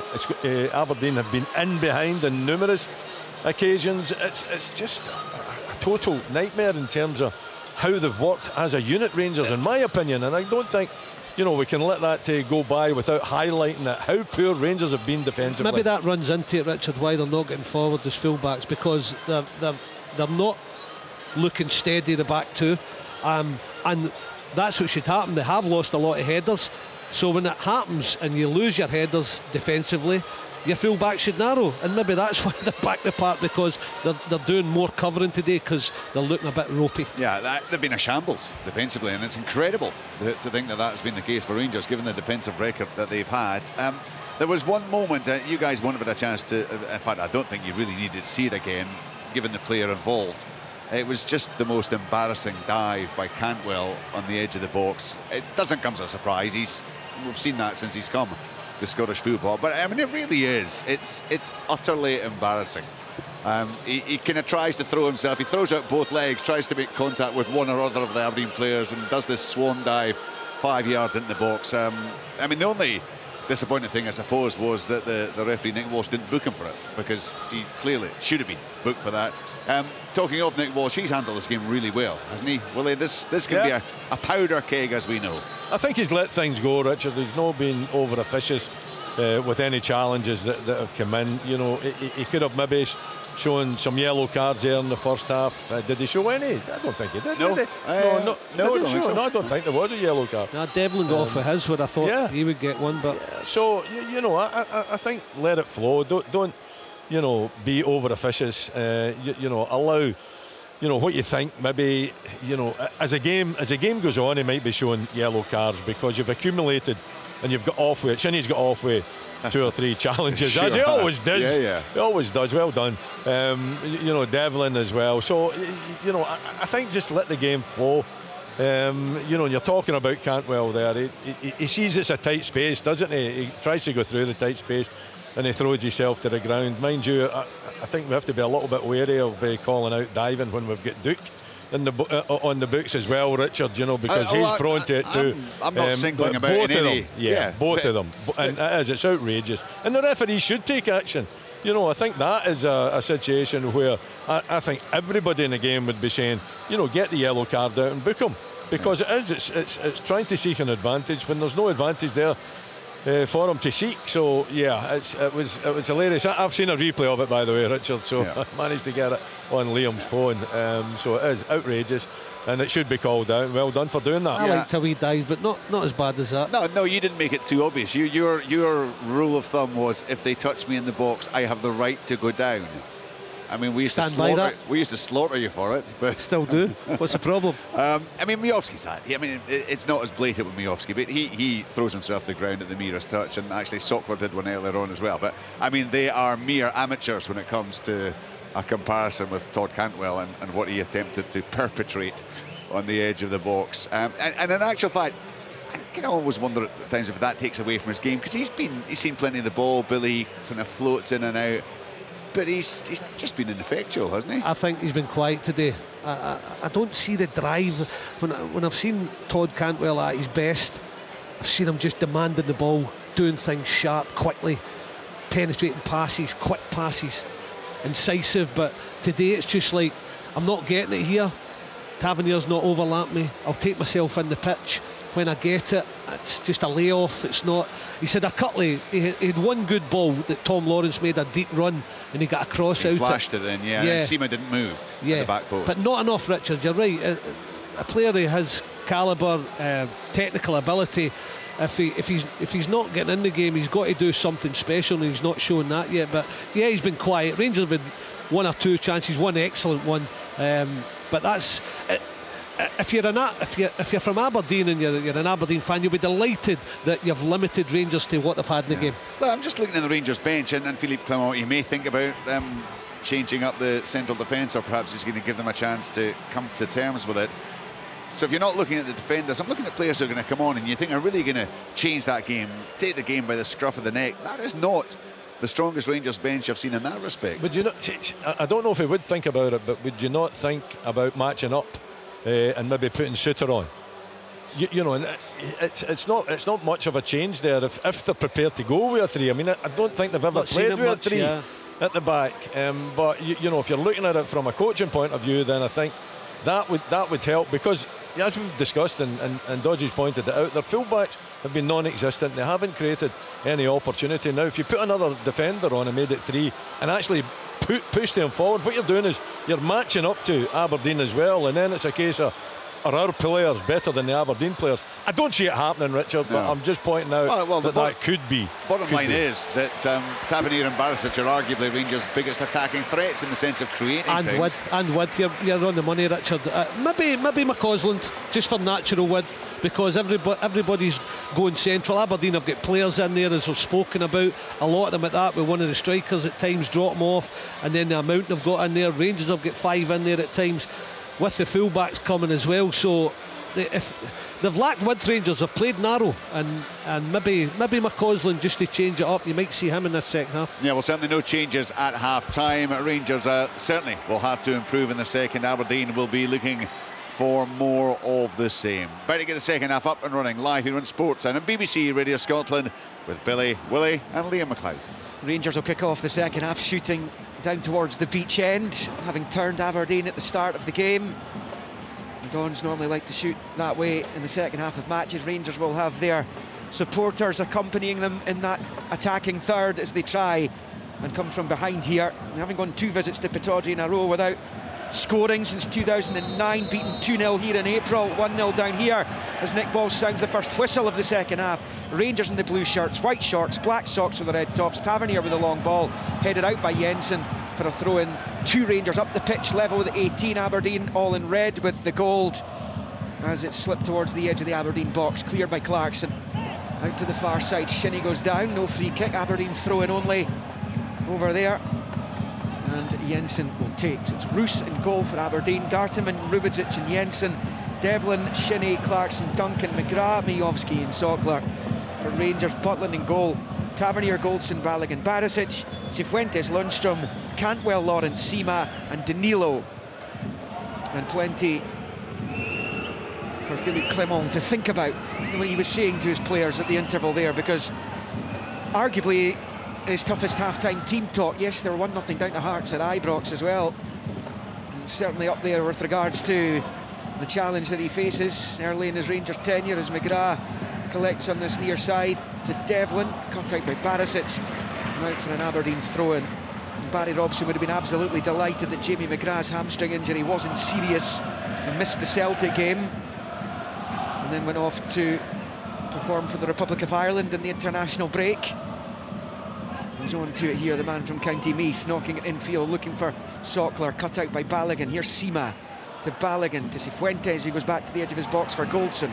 Rolls it to his right for Tavernier. Tavernier up the line for Cantwell, who's caught there by Jensen. The Rangers play on their possession.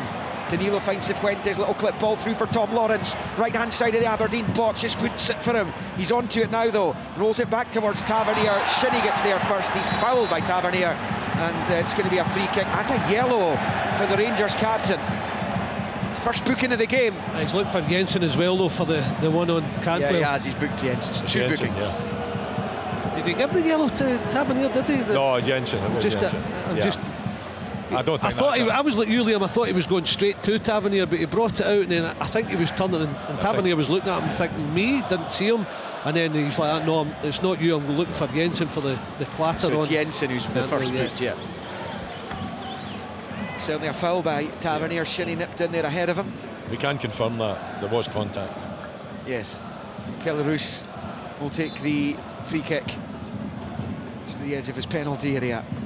Right-footed. The Aberdeen keeper made a couple of important saves in the first half, none more so than the one from Balogun. Here's Sima, his ball into midfield for Clarkson to pick up though, and it's going to be brought back for a foul on Lundstrom. I think it's Shinnie involved again, and I think Lundstrom's making that point to Nick Walsh that, well, he's got the fingers up at Nick Walsh, saying how many more before he gets a booking. He's got that invisible cloak on, isn't he? He's into these challenges, rattles into the challenges, and the referee just doesn't see it. Is that the one you used to wear? Here is Shinnie picking it up under pressure from Danilo, out to Devlin. First time Sockler isn't going to get there. It's going to come right through to Butland. Pretty scrappy start from both at the beginning of the second half here. Aberdeen leading 1-0. It's Tavernier on the far side. Ball forward to Cantwell, back to Tavernier, and then infield to Cifuentes. Moving into the centre circle, it's back to Balogun. Rangers have already lost 3 league games this season. They only lost 4 last season in its entirety. This is still November, and they are behind here at Pittodrie. Here is Danilo, out to Barisic on the left, crossing halfway, finds Lawrence. Lawrence then looking for the switch of play out towards Tavernier on the far side. He gets it to Cantwell. Now it's back with Lundstrom. The midfield, Lundstrom forward looking for Sima, cut out well by Stefan Garteman, who does well, wins it back for Aberdeen. And the turn away from Lawrence, he does really well, the Dane, and now it's with McGrath. McGrath on that left-hand side, looking to knock it forward, cut out by Tavernier though. And Rangers have it back here with Tom Lawrence, who finds Cifuentes. Out to Cantwell on the far side touchline. Skips infield, rolls it to Cifuentes. Just outside the centre circle, there's Lundstrom. Rangers seeing a lot of the ball at the start of the second half here, so they look for an early equaliser. Here's Lawrence, ball forward, Danilo's racing onto it, right hand side, shoot, saved by Roos. He was in plenty of space as well, was the Brazilian, but Roos makes the save and Aberdeen clear. But that's a real warning to the home team. Rangers coming forward with menace on that occasion. Yeah, a good opportunity, excellent run by Danilo as well down that right hand channel, and finds a pocket of space. I would say it's a tight angle, you know, by the time he gets onto the ball, Roos is out and narrows that angle, and I think it's quite an easy save for Roos because of the angle, but the gap was opened up, and Aberdeen, you know, falling asleep for probably the first time, I think, you know, not picking up that run from Danilo, and an opportunity for Rangers. He did well though, didn't he, Roos, because I thought he was going to come all the way. Once it slipped through to Danilo, he comes, and I'm thinking, oh, you better stop, and he did just in a nick of time, and that enabled him to make sure that angle was correct, and that's what made the save look easy, Willie. It's 2 wins in 8 for Aberdeen against Motherwell at Fir Park in the semi-final victory over Hibernian. It's their joint worst opening quarter of a season since 2010. They've played 11 matches, the fewest of anyone in the league. Sockler gives it away, Rangers come forward down the right, Cantwell onto it quickly, pulls it back looking for Lawrence, then Clarkson is fouled, free kick, and Rangers had a little appeal for a penalty there, and I think Tom Lawrence is asking why that isn't a spot kick to Rangers rather than an Aberdeen free kick for the challenge on Clarkson. Yeah, they'll look at it, but I thought Lawrence had the hand to the face, to Clarkson's face. There might have been contact after that from Clarkson, but I thought the initial free kick should be given, and was given, against Lawrence for the hand out into the face. I'm not sure he wants a penalty. I'm thinking he's asking the referee, why is it a free kick against me? Because he kind of held the Aberdeen player off, and then he got kind of caught as well. But I don't think it was anything. I don't think it was a free kick to Aberdeen either. I just think it was just a play-on job. Roos will clear from the resultant free kick, right-footed into the Rangers half. Lundstrom and Devlin both went for it, neither got to it. Headed away by Barisic, and he's headed out to this near side. Barisic underneath it, slices it up high into the air. McGrath trying to bump Lundstrom, he's done brilliantly. He's found Devlin as well. Clip ball forward to the edge of the box, headed away by Balogun. Lundstrom chesting it to Cifuentes, cleverly done. Here's Abdallah Sima on the near side, but he runs into Garten, and now it's Clarkson for Devlin for Aberdeen. Into the feet of Shinnie, flicks it out towards Miovski, but it was out of play for a throw-in. to Rangers, level with the edge of the D of their own box in the main stand side. 52 on the clock. Aberdeen 1, Rangers 0. It's a similar pattern. This. I know Rangers get more of the ball, but they're so narrow. Every time Cantwell wants to go on the pitch, even Clement at times, especially if Danilo comes short, and they can't get their fullbacks forward at any point. Miovski for Aberdeen after good work by Shinnie on the near side, and Barisic with the challenge puts it out for a throw-in for the Dons. Nicky Devlin over at level with the 18-yard line. He bowls it into the box looking for Sockler. He does get his head to it, but it's come back outside the area. Lawrence barging into Shinnie. The ref's happy with the challenge though, and Rangers come away down the right with James Tavernier. It's a long early ball. Lawrence giving chase. He's not going to get there though. Skips off the surface and out for a throw-in to Aberdeen on this near side. I think at times Rangers are rushing, you know, the ball. They want to get forward perhaps too early. I think they need to, you know, maybe show a little bit more composure. Tavernier, he's obviously seen that long pass. He didn't execute it particularly well, overhit it, but I think he could easily take another touch and advance forward on that occasion instead of giving possession away. Shinnie down the line for Duncan, midway inside the Rangers half, attacking the final third now. Showed too much of it to Cifuentes, who does really well to win it back for Rangers. He passes it short to Tavernier, to Cantwell, back to Cifuentes. Long ball with the right foot from him. Danilo's going to chase it. Roos is going to get there. Cushion headed out to Jensen. He can't control. Cantwell onto it for Rangers. Finds Danilo. Now Lundstrom. Just outside the centre circle. Barisic galloping down the left-hand side. He's onto it now. Barisic infield to Lundstrom. Side foot ball to Lawrence. Lawrence back to Lundstrom. Out to the touchline for Barisic, level with the Aberdeen 18, finds Sima, down with the corner flag, no flag on the other side. Sima's on, as it's rolled back to Barisic, his cross cut out by Devlin, he claims handball. Rangers pick up the scraps in any case with Balogun, left-footed clip ball in. Cantwell's the target, he's not going to get there, he was the meat in the sandwich, and Ryan Duncan will get onto it on that far side, fires it up the line, it goes out for a Rangers throw-in. Yeah, he was never getting on the end of that, Cantwell was. It was a decent little clip one from Balogun. I think the idea was right, but he overhits it.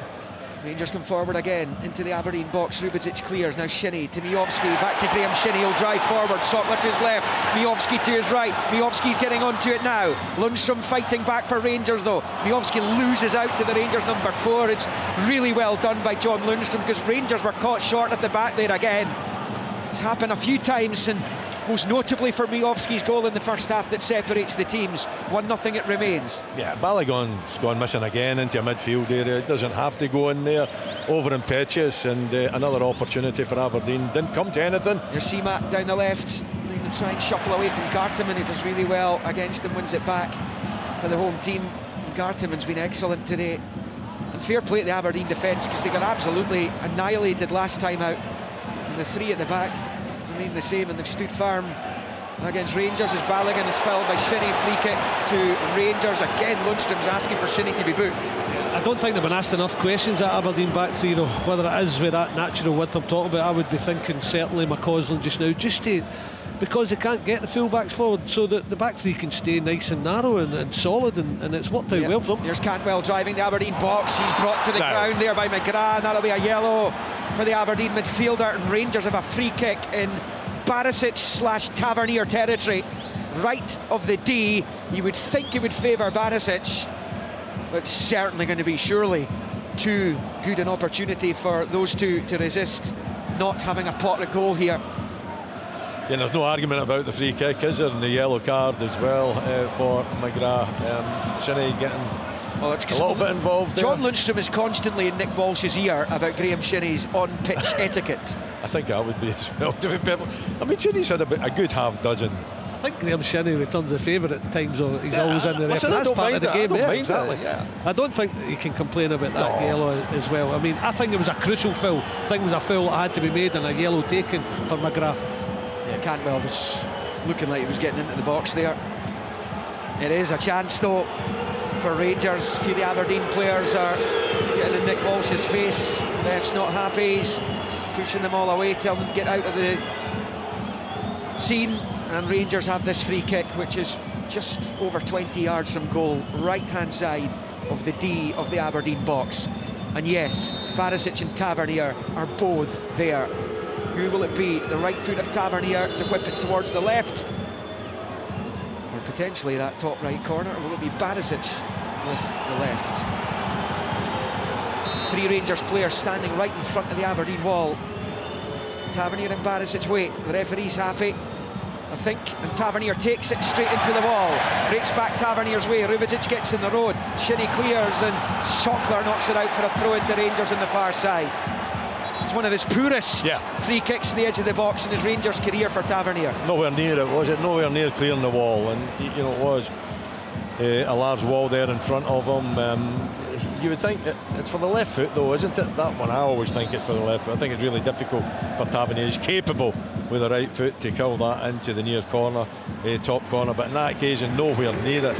And it would be disappointed with that, because it was an opportunity. They look as if it needs something to happen for them. It's exactly the way Aberdeen when I wanted it to go second half. No lifts for Rangers, nice and solid, nothing given away. It was a foul right in the edge of the penalty area. Who was that? Was that Shinnie or was it Rubičić? Rubičić, I think. It's right on the right angle of the box. Slobodan Rubičić avoids any further punishment, and it's an awkward one, wasn't it? It's right on the 18-yard line. He's given away a good few penalties this season, Rubičić. Aberdeen have conceded 7 penalties this season, not even into December. Jack McKenzie and Rubičić have been the two who've been giving them away. And this is another opportunity for Rangers. It's slightly wider, Willie, this time. It is. No need for that type of challenge. He's rash. You know, he goes into it. There's no chance of getting the ball either. He needs to calm himself down. We've been saying that on many occasions this season. It gives Rangers another opportunity. Surely Barisic, Willie. Yeah. Surely Barisic. No, it's got to be, isn't it? It's got to be the left foot if you're going for goal. 60th minute of the game. Aberdeen leading 1-0. How costly will that Rubičić challenge on Danilo be? We're about to find out. Again, there's a couple of Rangers players standing in front of the Aberdeen wall. Didn't help last time. Tavernier hit it meekly into the wall. He's there as well as Barisic. Nick Walsh is happy. As we tick on to the hour, it's Borna Barisic this time. Clips off the wall this time and over the bar and out for a Rangers corner. Tom Lawrence is appealing. He thinks he was fouled inside the box. In fairness, so does Garton, man. It was the two of them who were pulling at each other. Yeah, they've been hugging each other. You know, you see it all the time, don't you? You know, both players getting involved. Corner, outswinger, Tavernier, in it comes. The header's one there, but it headed towards the 6-yard area. Aberdeen trying to get it away, and eventually they do. It was John Lundstrom who won the initial header. And Aberdeen just hanging on just a little bit just now, as Todd Cantwell picks it up right of the centre circle, outside of the boot, looking for Barisic, gives it straight to Devlin, though he's driving forward, showed too much of it to Barisic. He then has to slide in to put it out for a throw-in on this near side to Rangers. So we're beyond the hour mark. Aberdeen 1, Rangers 0, but it has been better from Rangers in the second half without really testing Kellaroos too terribly often. He's had that one save to make from Danilo. There's Tavernier clipping it forward. Danilo helped him in its way, cut out by Rubičić, but here comes Barisic, driving to the edge of the area. He shoots high over the bar. Goal kick Aberdeen, 1-0 Aberdeen. It's good pressure from Miovski again. It's just the work rate of him. Again, he's not getting offered any width though. He picks up, he's forced to go forward, Barisic. And when he gets here, Seaman's narrow, Danilo's narrow, Cantwell's tucked in the right hand side. I've never seen Rangers play with so narrow. I've seen good movement, good passing from them, cutting teams open. I've seen it at times, but they've also got that balance so they can just stick it wide and get across in the box. It's not there today. No, they don't. And I don't think Lawrence is doing too much, you know, in the central area either. It was Rangers throw. Rubičić decided to let it go out, thinking it was an Aberdeen ball. It's a Rangers ball. Danilo bowling it to Sima, back to Danilo on the left-hand side of the Aberdeen box. Comes off Garteman, and Rubičić covering across. Gets it away, but he's given it straight to Borna Barisic. Rolls it back to Balogun. Infield to Lundstrom. Rangers continuing to be camped in the Aberdeen half here. It's over on that far side, Tavernier skipping infield away from Schockler. Now it's with Lundstrom to Cifuentes. As Philippe Clement puts his coat back on. I didn't wonder why he was taking it off given the conditions here. Here's Lundstrom, chip ball into the area looking for Cifuentes, drives after it, it's not going to get there though, and it is a goal kick to Aberdeen, who continue to lead 1-0 here at Pittodrie on Sportsound. It's just so tight, you know, and everything is down the middle. Very rarely are they getting into wide areas and being able to flash the ball across the face of the Aberdeen goal, and you've got to be so precise. It's got to be 100% accurate if you're trying that little dink from where Lundstrom was there, you know, trying to find, you know, his striker, making a good run, absolutely, but so difficult to execute. Bojan Miovski's 29th Aberdeen goals. Good shooting from the striker. A season, not even a season and a half, and he's almost on 30. Out of the 29, 23 of them have come here in Pittodrie. He's had a couple at Hampden in League Cup semi-finals. He's only managed a couple in league matches away from home. Motherwell last season, and at St Mirren this season. Of course, that was flagged up as a mistake by the VAR this season. Balogun was in on Sockler, just a high boot. He was out for an Aberdeen throw-in on this near side, about level with the Rangers' 18-yard line. Main stand side for Aberdeen as they tap the goal to the right in the second half. They lead 1-0. It's bowled by Devlin to Clarkson. Back to Devlin, looks up, looks the cross where he slices it high over the bar, and that will be a goal kick to Rangers. Listen, Aberdeen have got the lead, so you know, they don't have to do too much. They look well organised at the back, but they're certainly not the same threat going forward as they were in the first half. It's more a containing game that they seem to be playing. You know, the two strikers as well have hardly been in it. You know, they've linked so well in the first half. Their time might come, of course, if Rangers get sucked forward, but so far a little bit disappointing from Aberdeen.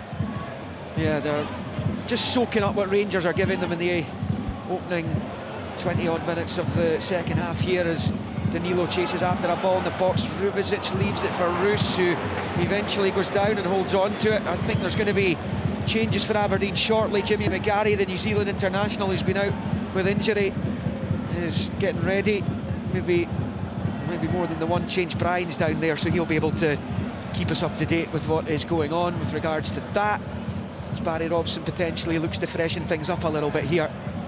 Long ball from Roos in this near side. Balogun with a header up to halfway. Clarkson heads it back into the Rangers half.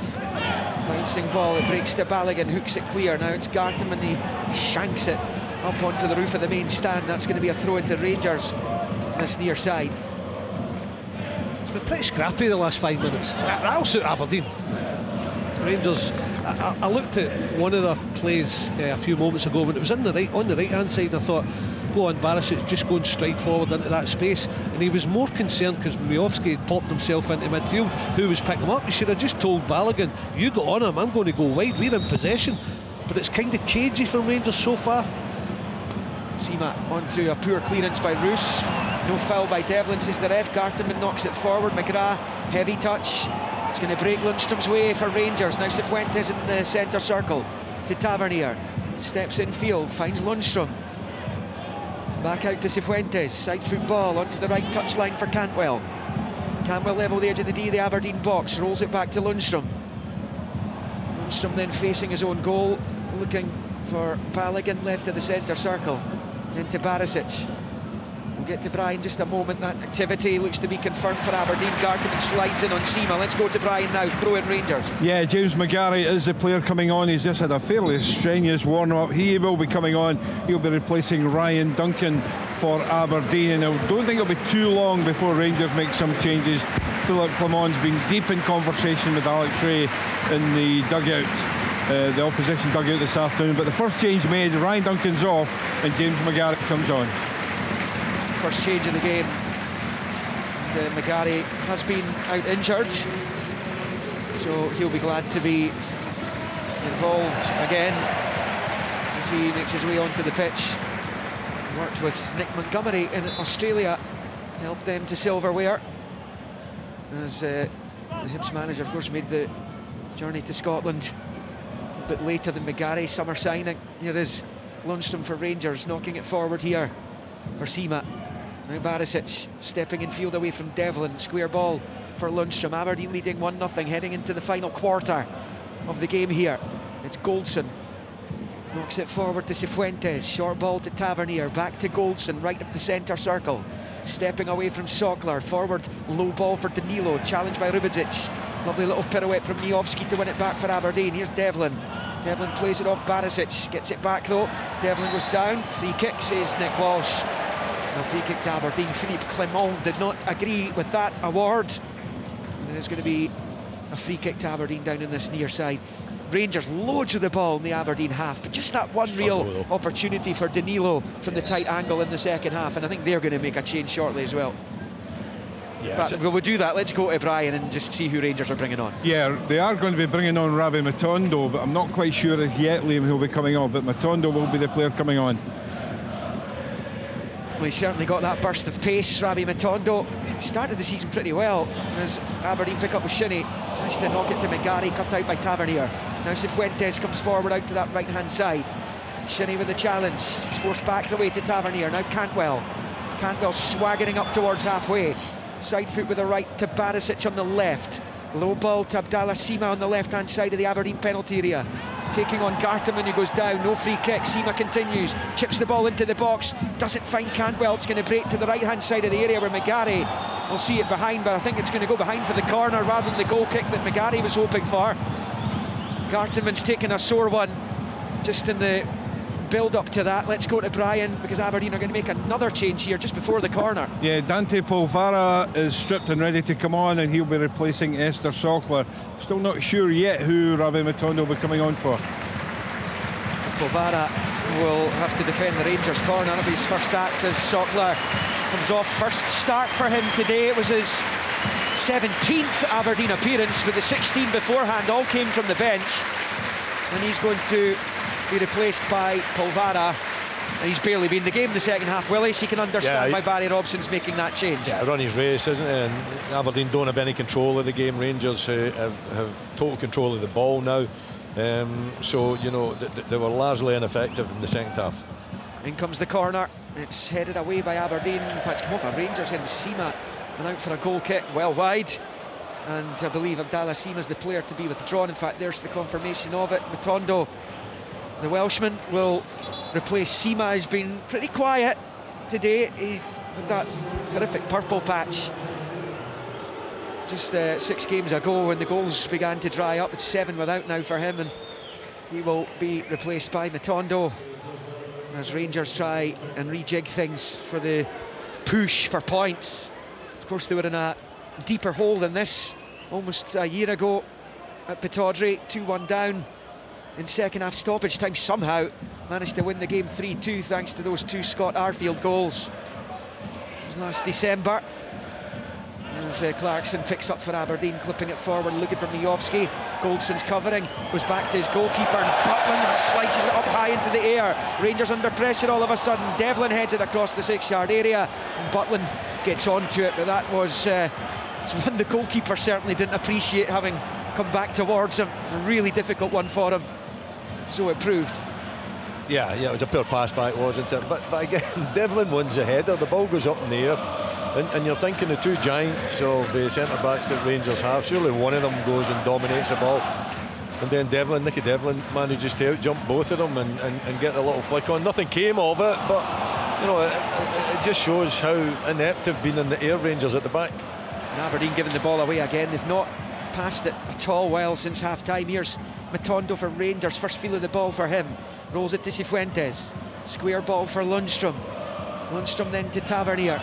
Danilo with the run ahead of him. Gives chase. It's cut out well by Jensen, and then McGarry dumps it clear up towards halfway. No out ball for Aberdeen at the moment. I think their supporters are encouraging the team to push up a little bit here. We're in the final 19 of 90.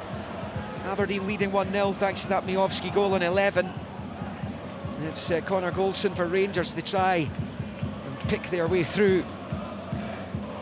Of course, Celtic scored 3 times in stoppage time against Aberdeen, their last league match.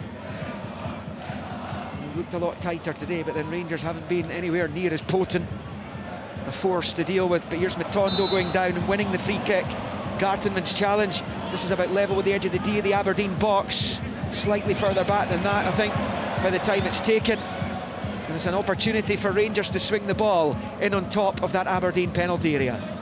Yeah, it is, and you know, it's important. Aberdeen have been well organised in the second half defensively. They've done nothing going forward. You know, this is a set-piece opportunity for Rangers, all about delivery, but it's about being organised at the back as well and making sure that you're taking care of the cross. Barisic and Tavernier over it, of course, but Barisic is leaving the scene.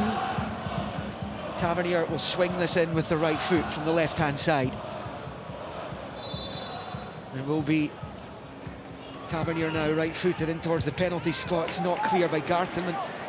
Breaks back Tavernier's way, heads it towards Matondo, cut out Gartenmann again, breaks Matondo's way again. Crosses really deep, too deep, but Cantwell can on it back to the edge of the box. Lawrence on the volley! Off the crossbar! Fabulous strike from Tom Lawrence! And Aberdeen managed to get it clear out for a throw-in. Over on the far side, he caught that so beautifully, did Lawrence. Controlled, wasn't it? It was like slow motion though, and Matondo is off on the width we're talking about, puts in a cross, Cantwell knocked down. Here's Fuentes, rolls it in, Danilo, Gartenmann with the challenge, and Aberdeen get it away again, and it's McGarry completing the clearance, but here they come again, Rangers. Goldson with the cross this time, too high for both Lundstrom and Matondo. Devlin is able to get it clear up towards Bojamiowski on the near side. Balogun pinching it back off him though. No respite for Aberdeen at the moment. 73 on the clock. They lead 1-0, but Rangers are pushing. It was a good effort. He had to control it and get the knee over it, didn't he, Willie? 20 yards out. But the one thing I've noticed right away, as soon as Rangers get the ball, Matondo's just staying wide, and he's getting at his wing back and sometimes dragging out the centre half. And he does it on that occasion, clips it at the back post, Cantwell knocks it down, and Lawrence catches, kind of slices it, spins, but Roos watches it crash off his crossbar. Here goes Danilo, jinging to the edge of the box, to his left to Matondo. Matondo squares for Tavernier, rolls it to Lawrence, fancies another go, he hits it, got plenty behind it, low effort, blocked by Rubicic. Out to Cifuentes at the corner flag, in front of the Rangers supporters. It's now with Lawrence, showed way too much of it to Shinnie though, who slides in, and now it's Miowski, but he too gives it away. Aberdeen cannot pass the ball right now. Lundstrom out to Cantwell, right hand side of the Dons area, low ball, Danilo inside the penalty box, Rubicic with the challenge. Aberdeen get it clear again, but it's all a little bit last ditch for the home team right now. Rangers with Lawrence, and then Lundstrom back to Tom Lawrence, smashes it into the area, cut out by Jensen. Rangers corner, they are knocking on the door, Willie Miller. No, they certainly are, and you know, it's all about Aberdeen defending desperately, I would suggest at times. You know, they've got plenty bodies there, plenty of red shirts. They're not giving Rangers too much space to work in, but it is desperate at this moment in time. 15 minutes of the 90 left, out swinging corner Tavernier, and it comes, a header off the bar, Balogun caught it, perhaps too flush, and Aberdeen's woodwork is struck for the second time in as many minutes just about. In comes the cross, Roos holds on this time on 6 yards, and it stays somehow. Aberdeen 1, Rangers 0. It's a second opportunity in the game for Leon Balogun to score, and this time the goal frame was shaken after that, because that was such a powerful header which Roos was not saving. No, he wasn't getting that one. You know, Balogun just not getting the direction on it again. I mean, he's well up for it. It's a good delivery from the corner. He's got to try and somehow manage to get that ball down towards a space where the goalkeeper isn't. He gets plenty power on it. It's above Roos, but it rattles the crossbar. He's got to score again. The two chances you've spoken about, Liam, and Wally touching on it there, he's got to score. The first one straight to the goalkeeper, that one outswinger, the pace is on the ball, just go and bullet it low and you probably hit the net, but he doesn't. He just lets it bounce off his head. It's a firm header, but right against the crossbar. Lundstrom rolling it to Tavernier. Aberdeen are not in this game at the moment. Here's Cifuentes out to the right for Tavernier, headed away by McGarry. Cifuentes controls in the chest, shoots, and he goes right through to Roos, who will hold on. Aberdeen 1, Rangers 0 on 76, and Rangers are going to make another change by the looks of things down there. Brian? Yes, Sam Lammers has had the call. He'll also be coming on very shortly, and it looks also as if Ross McCausland, who Philippe Clement told us earlier on in the programme, he's hoping he'll sign a new contract at some point this week, but McCausland and Lammers are the two players coming on. Bouncing ball, a header from Jensen to the left for McGarry.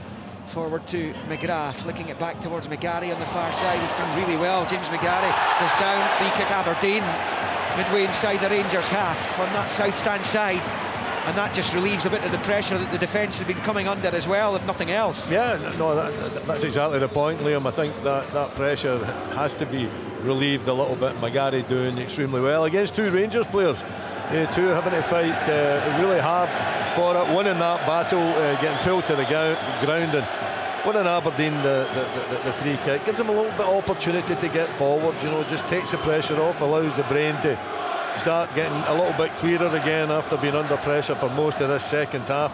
And not only that, it gives Clarkson, an opportunity with his delivery to cause problems in that Rangers defence. Lammers and McCausland on for Cantwell and Lawrence. McCausland on. Rangers running out of time here. 12.5 of the 90 left.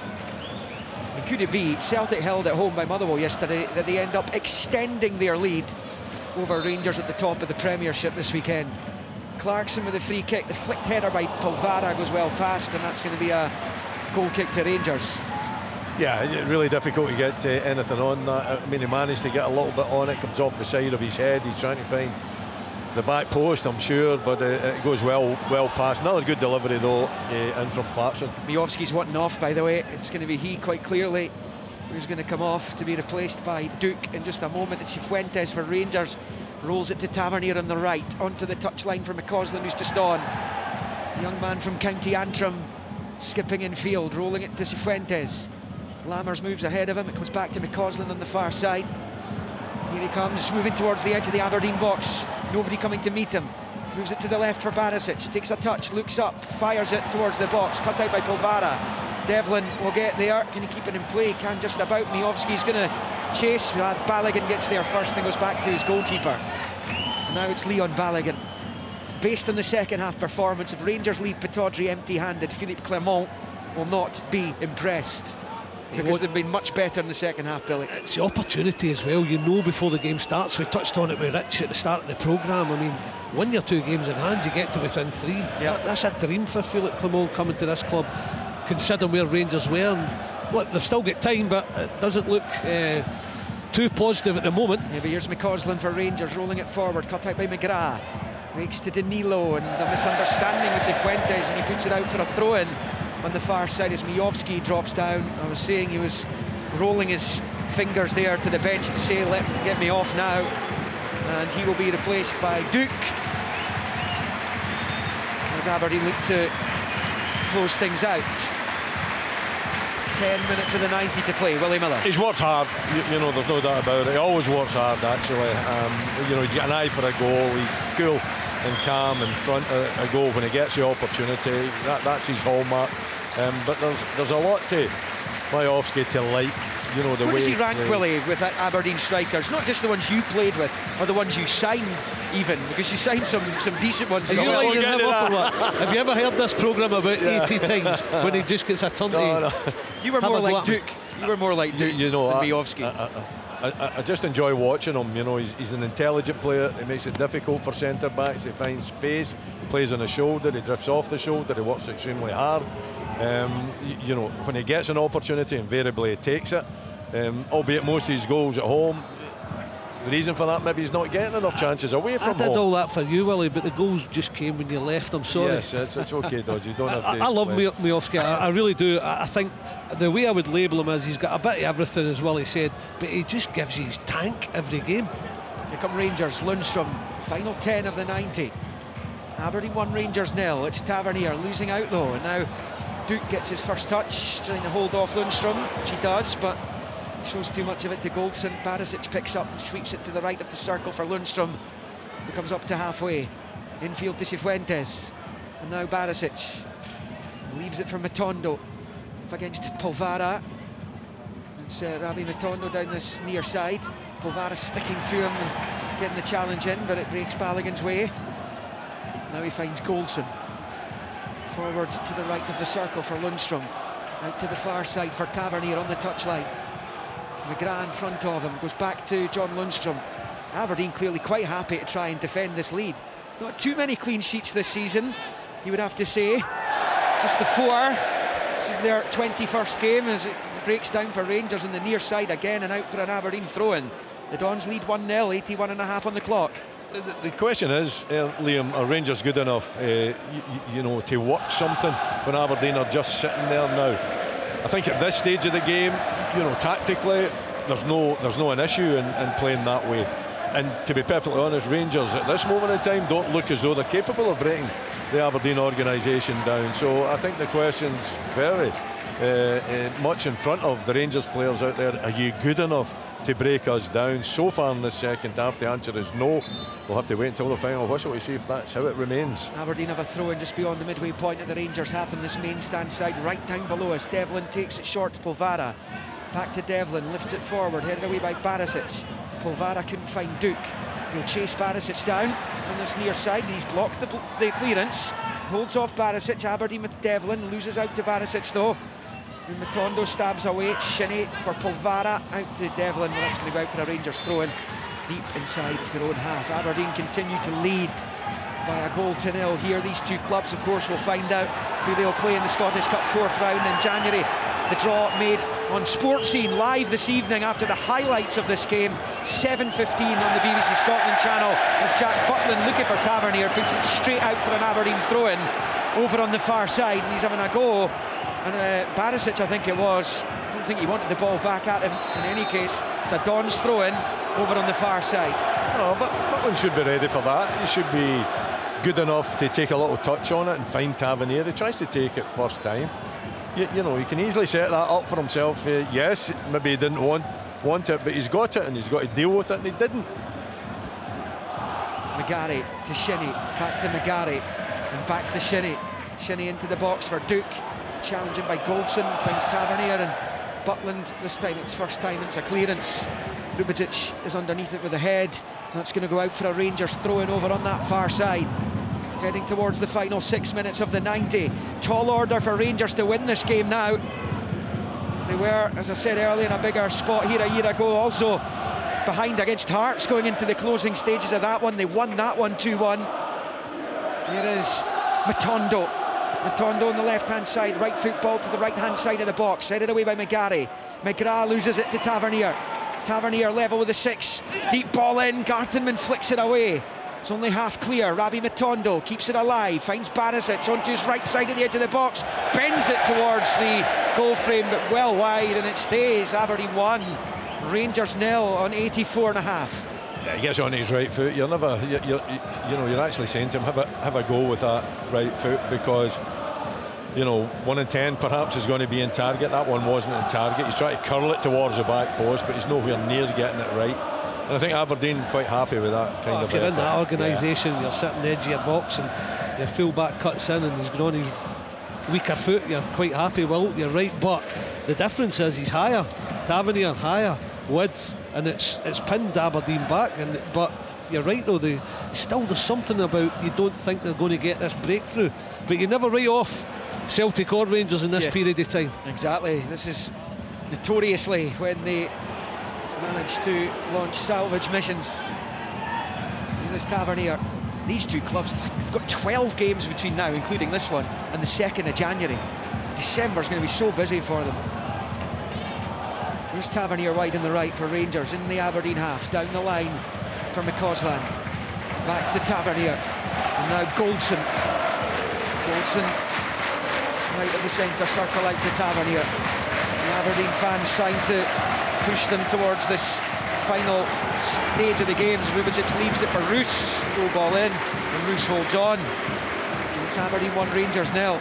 This could be a seismic victory for them. They won at Ibrox, but they've just not got going in the Premiership this season. Might this be the resultant performance, if they can get the job done, that sees them kick on? Because they've only won 3 of their first 11 in the Premiership this season. Yeah, they need the points. That's what they do. It's a case, even though it is Rangers, they need the points. They desperately need the points, and they're at home because it hasn't been a great yellow card here. Who's that? Duke that's getting the yellow card. Kicking the ball away, I think. So it is a big result. They needed a big performance. I think they've had that. The first half in particular, the second, they've done what they've had to do so far, and making Rangers look really sluggish for most of this second half. Lammers, McCausland at the corner flag, pulls it back. Lammers right hand side of the Aberdeen box, looking for the cross, gets it in. Gartenman flicks it half away, and then Polvara comes in to knock it even further away. Barisic picks up left hand side of the Aberdeen area, level with 18, again on the right foot. His cross is cut out, and Duke manages to buy the free kick off Matondo. And that will just eat away a few more seconds. Polvara's taking a sore one, just helping to defend that previous Rangers attack as we tick on to 87 minutes here. Aberdeen have got Hibs in their next league game. They've then got back-to-back home ones against Kilmarnock and Hearts. Crucial period of the season for them. But as it stands, Rangers are going to go further behind, despite the fact Celtic dropped points at home to Motherwell yesterday. It's these big sliding doors moments in seasons that can cost you, and this could cost Rangers big time. Only lost 4 games last season in its entirety in the league, and this would be a 4th defeat, 2 of them at the hands of Aberdeen. Yeah, it's not good enough for Rangers. You know, the performance hasn't been good enough this afternoon. I think Aberdeen in the first half, you know, outplayed them, and rightly they got their lead in the second half. Aberdeen have not really had control of the ball, but defensively solid, and Rangers have really struggled. They've struggled to find any kind of inspiration from any of their players out there to break this. And even when they do get chances, then they're not capable of taking them and constantly hitting the bar. There's a chance though for Matondo to control down the left-hand side under pressure from Gartenman, who hooks it out for a throw-in from this near side. I said it earlier, Stephen Gartenman's been superb for Aberdeen today. As Balogun picks up and rolls it into the centre circle for Goldson. Now out to Tavernier. The final couple of minutes of the 90. It's with McCausland on that right-hand side. Back to Goldson. Everyone bar Butland in the Aberdeen half here. Cifuentes to the left for Barisic. Now Matondo up against Devlin, fancies his chances, trying to get round him, and he has done. He's into the box as Matondo to the byline. Devlin slides in and it comes off him and behind for a Rangers corner on this near side in front of the Pittodrie tunnel. He's definitely offered something different, Matondo. He's kept his width, and they just give him it and he gets at the full back. And yeah, it's not great quality, but he gets a corner, and sometimes that puts teams in the back foot. Now Balogun will be super keen to score here. He's had 2 great chances, and it comes. The referee sees a Rangers player going down. I think it was Goldson it was, but nothing in it as it goes up high into the air. Aberdeen clearing, Duke with a little touch, but it's back with Rangers with Barisic who finds Cifuentes. We're in minute 90 at Pittodrie. Aberdeen 1, Rangers 0. Here's Tavernier into the penalty area. It comes. Lundstrom wins the header. It's allowed to bounce in the box, and Lammers wildly hits it high and wide into the beach end, and it stays Aberdeen 1, Rangers 0. Just no quality from Lammers there. I think that's a decent opportunity. That he should be able to get his head over that and strike it towards goal. He's leaning back. I don't think he's alert enough. There's not the quality there to actually understand what you've got to do. He leans back. He puts it miles over the bar, absolutely miles over the bar there. And what was a decent opportunity for Rangers. They haven't created too many of them. No. That was certainly one not taken. And here's the stoppage time.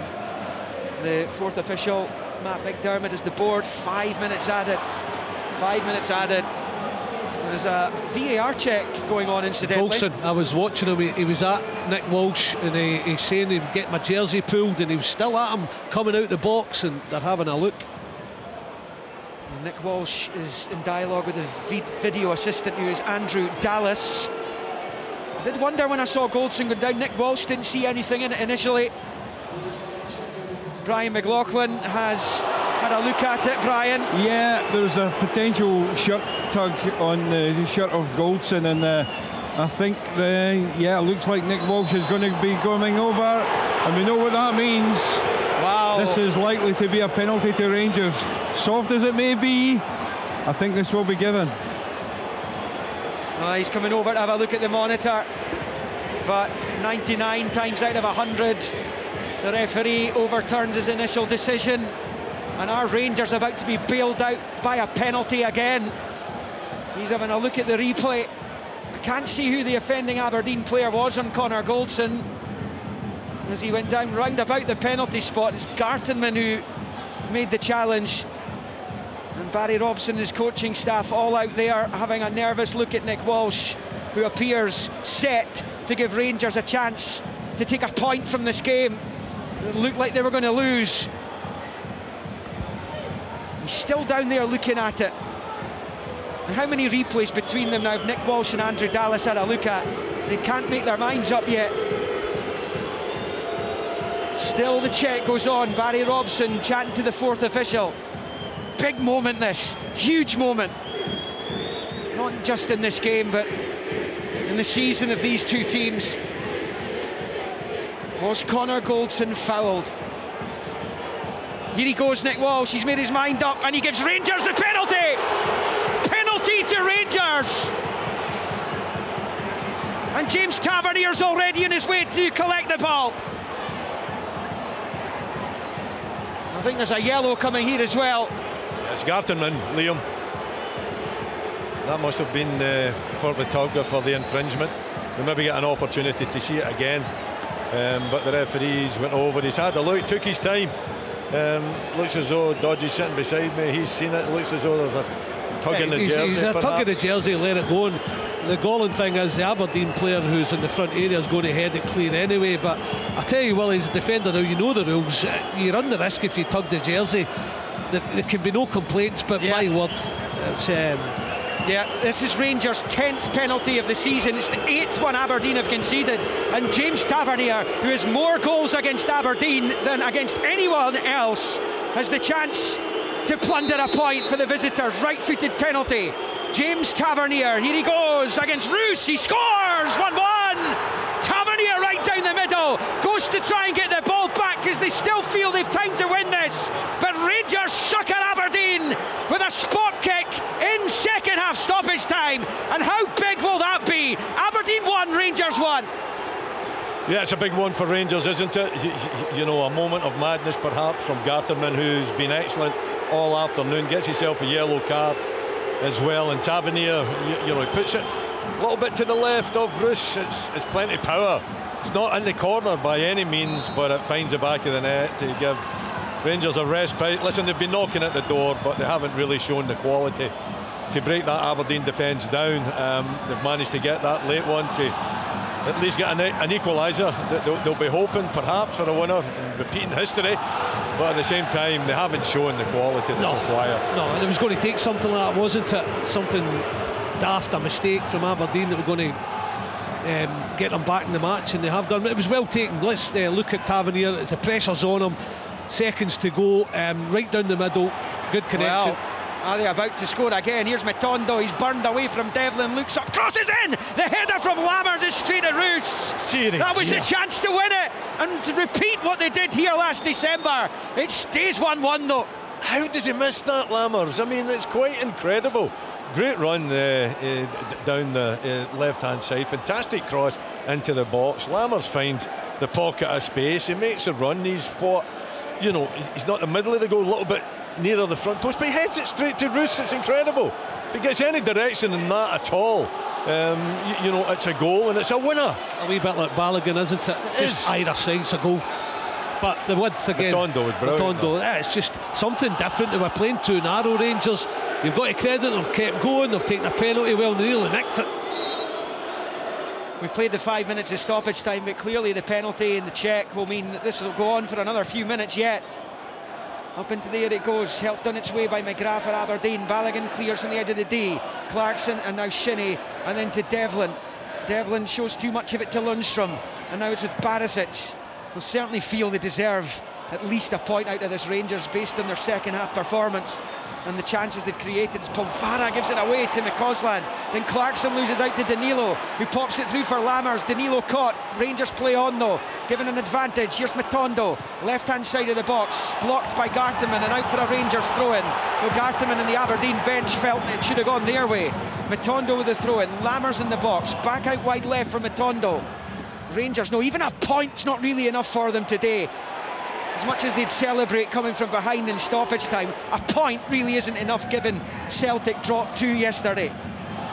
As Goldson picks up a throw-in on the halfway line and bowls it into the centre circle for Jose Cifuentes. Rolls it out to Tavernier. I don't know how long's left. We are well into 7th minute here, or into a 7th minute of stoppage time. Tavernier's ball cut out wide right, it comes to Cifuentes though, gets the cross ball in, the whistle's blown, there's a challenge at the edge of the box between Danilo and Polvara, and that will be an Aberdeen free kick and a yellow card for the Rangers striker. It is 1-1, it's as dramatic as it always is. I think he's given it to Goldson, Liam, the yellow. I don't know if it's him, it's just chucked Was it Pulvara you said was down? Yeah, Pulvara. Golson just wrestled him at the ground and he's picked up a yellow. But I'll tell you, it was daft, because you know why? What a ball in it was. And there were Rangers players central, and I'm thinking if they go and make an effort for that, they've got a real chance of scoring. But a little bit stupid from Golson.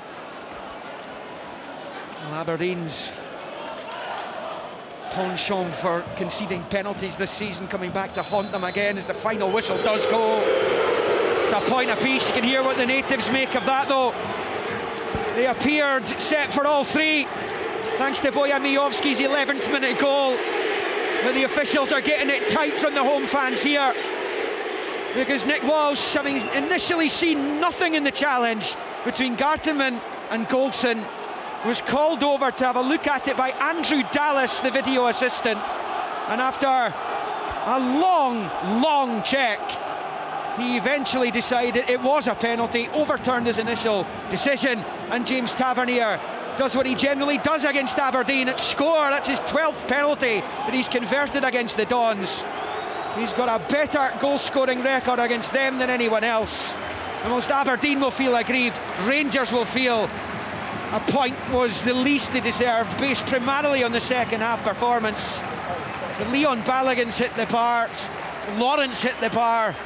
There's point-blank headers from Balogun and then Lammers at the end there, which Keller-Roos held, and really Rangers should have scored more than the one that they got.